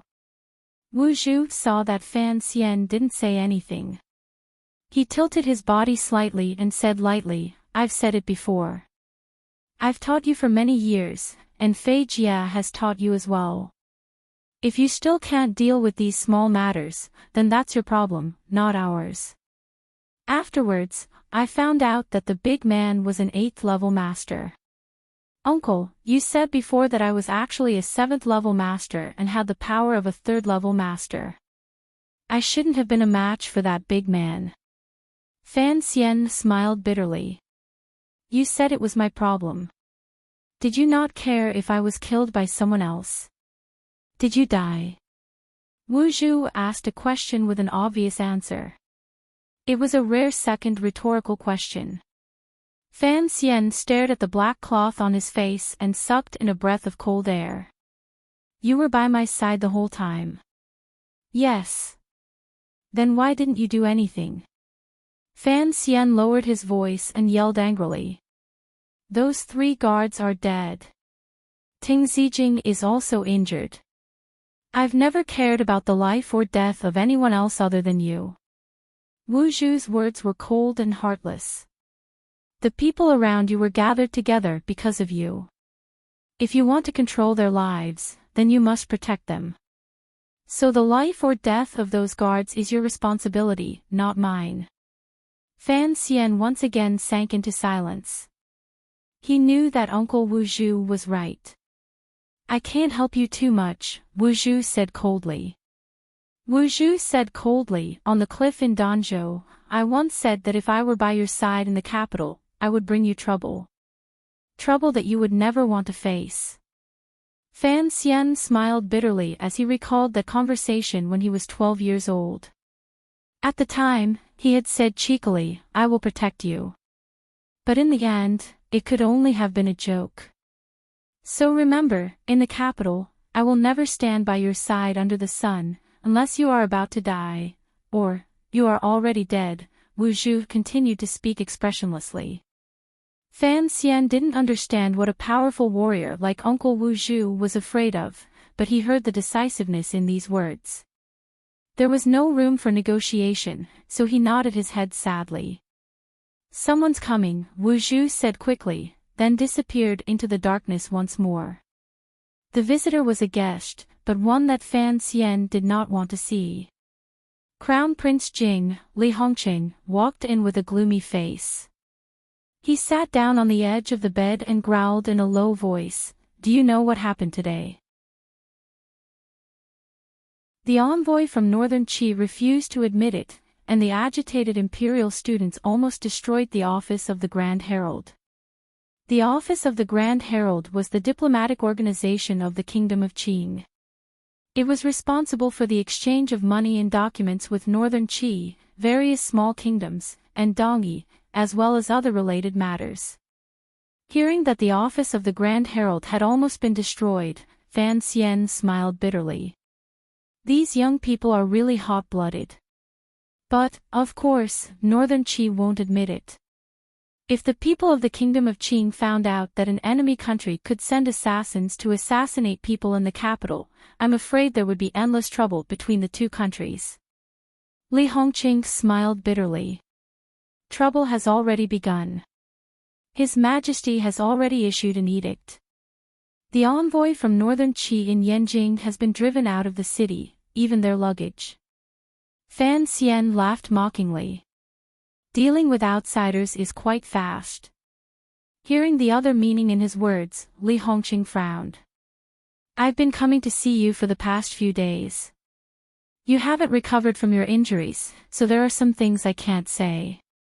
Fan Xian sighed. I don't know which life I've owed you. I treated you to a meal, and then someone tried to assassinate me. After I came to the capital, I met you. You're the Crown Prince, and you've always been straightforward. Why are you so hesitant today? Li Hongqing blamed himself. This is my fault. No one would have thought that the Drunken Immortal Tavern was a spy from Northern Qi. He thought for a moment. Today, I'm here to express my apologies on behalf of the Second Prince. He was going to visit you personally, but as you know, the situation in the capital has been rather muddled because of the assassination attempt on you. So, it's not convenient for him to come rashly. He smiled bitterly. You should know that many people are still speculating that the Second Prince and I were the masterminds behind your assassination, and that we were only trying to frame the Crown Prince. Fan Xian looked at him with a faint smile. Li Hongqing laughed. You're looking at me so mysteriously. Am I supposed to admit that I was the mastermind? Fan Xian also smiled. He believed that this matter was not done by the Second Prince, because losing the support of the Fan Manor was a loss that the Second Prince, who already had no strong support in court, could not afford to lose. At least, the benefits he would gain from framing the Crown Prince were far, far greater. With great difficulty, Fan Xian sat up on the bed. The servant girl helped him pour a bowl of water to drink. Seeing the figure at the door, he couldn't help but curse in his heart. He was clearly injured so badly, yet he kept receiving visitors.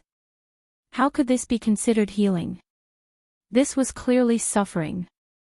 This time, however, the visitor was a stranger. He introduced himself as an official of the First Bureau of the Overwatch Council. He was currently investigating the assassination case on Nyolan Street. Because this case involved officials of the court, and because there were rumors of some unclear background, all the files had been handed over to the Overwatch Council. "How should I address you?" A servant had already poured a cup of tea for the Overwatch Council official. Fan Xian squinted at him. This was the first time he had seen an official of the Overwatch Council anywhere other than the time he had bravely charged into the council. The officials of the Overwatch Council all seemed to have a deathly aura about them. This feeling made Fan Xian think of that accursed teacher Fei Jia again. "I am Mu Tai." The official's lips were as thin as iron, and his face was dark. Without any expression, he replied, "A few days ago, you were seriously injured, so there are some questions that I have yet to ask. Today, I have come to ask. Please cooperate." Fan Xian frowned. It seemed that this official didn't know about the secret relationship between Fan Manor and the Overwatch Council, which was why he spoke like this. "I am tired. Let's talk another day." Mu Tai didn't seem to expect Fan Xian to refuse to answer his questions, and his expression turned ugly. Fan Xian waved his hand and asked curiously, "The Council and the Ministry of Justice have already submitted the report. What else is there to ask? There are some things that are not clear." The official, Mu Tai, stared at Fan Xian's eyes. Fan Xian's heart jumped. He knew that the Overwatch Council was also suspicious of the archers, but what use was there in asking him? The only person he had offended in the capital was Guo Baoquan, the son of a mere civil official. He would not dare to collude with Northern Qi. As for the Crown Prince, that was something that even Fan Xian could not say. Fan Xian pulled out the token that Fei Jia had given him from under his pillow and tossed it over. "We're all on the same side. If you have anything to say, just say it." Mu Tai's tea was untouched. He took the token and looked at it. His expression changed, and he rose from his seat. He walked over to Fan Xian and knelt on one knee. He cupped his fists and bowed. "Greetings, sir." Seeing Master Mu kneeling in front of him, Fan Xian was shocked. He hadn't expected the token to be so useful. He had no idea that the token Fei Jia had given him was a commissioner's token, an existence that was independent of the 8 bureaus of the Overwatch Council. Aside from Director Qin Zhang's direct orders, the Overwatch Council had the same rank as the heads of the 8 bureaus. So when Mu Tai saw the token, he couldn't help but be shocked. Fan Xian gestured for him to stand up. He frowned. When will Master Fei return to the capital? This was the question he was most concerned about. Although Wan Er's health was improving, the root of her illness could not be removed. He didn't know how long she would have to endure it. Secondly, the situation in the capital was complicated. Uncle Wu Zhu was still a ghost, and his father was still polite. Deep in his heart, Fan Xian trusted Fei Jia, but he wasn't in the capital. Hearing this handsome young man ask about Sir Fei, Mu Tai was certain that he was a powerful figure in the Overwatch Council. A secret service organization like the Overwatch Council always liked to develop spies in the various manors and departments of the capital. It was clear that this young master of Fan Manor was one of them, and he was of a particularly high rank. Mu Tai replied respectfully, "It should be a few more days." "Have you found anything yet?" Fan Xian stared at him. Mu Tai replied in a low voice, "The council received the news too late, so the bodies of the archers were all cremated. In the end, they traced it to the City Patrol Division, and the trail was cut off." The City Patrol Division. Who cares about that? Jiao Ziheng. Mu Tai raised his head and looked at Fan Xian, curious that he didn't know Jiao Ziheng's identity. He replied, "He shouldn't be one of the Crown Prince's men." As soon as he saw the waste token, which couldn't be forged, he determined Fan Xian's identity, so he spoke without hesitation. This was the style of the Overwatch Council. All the strict hierarchy only worked within the council.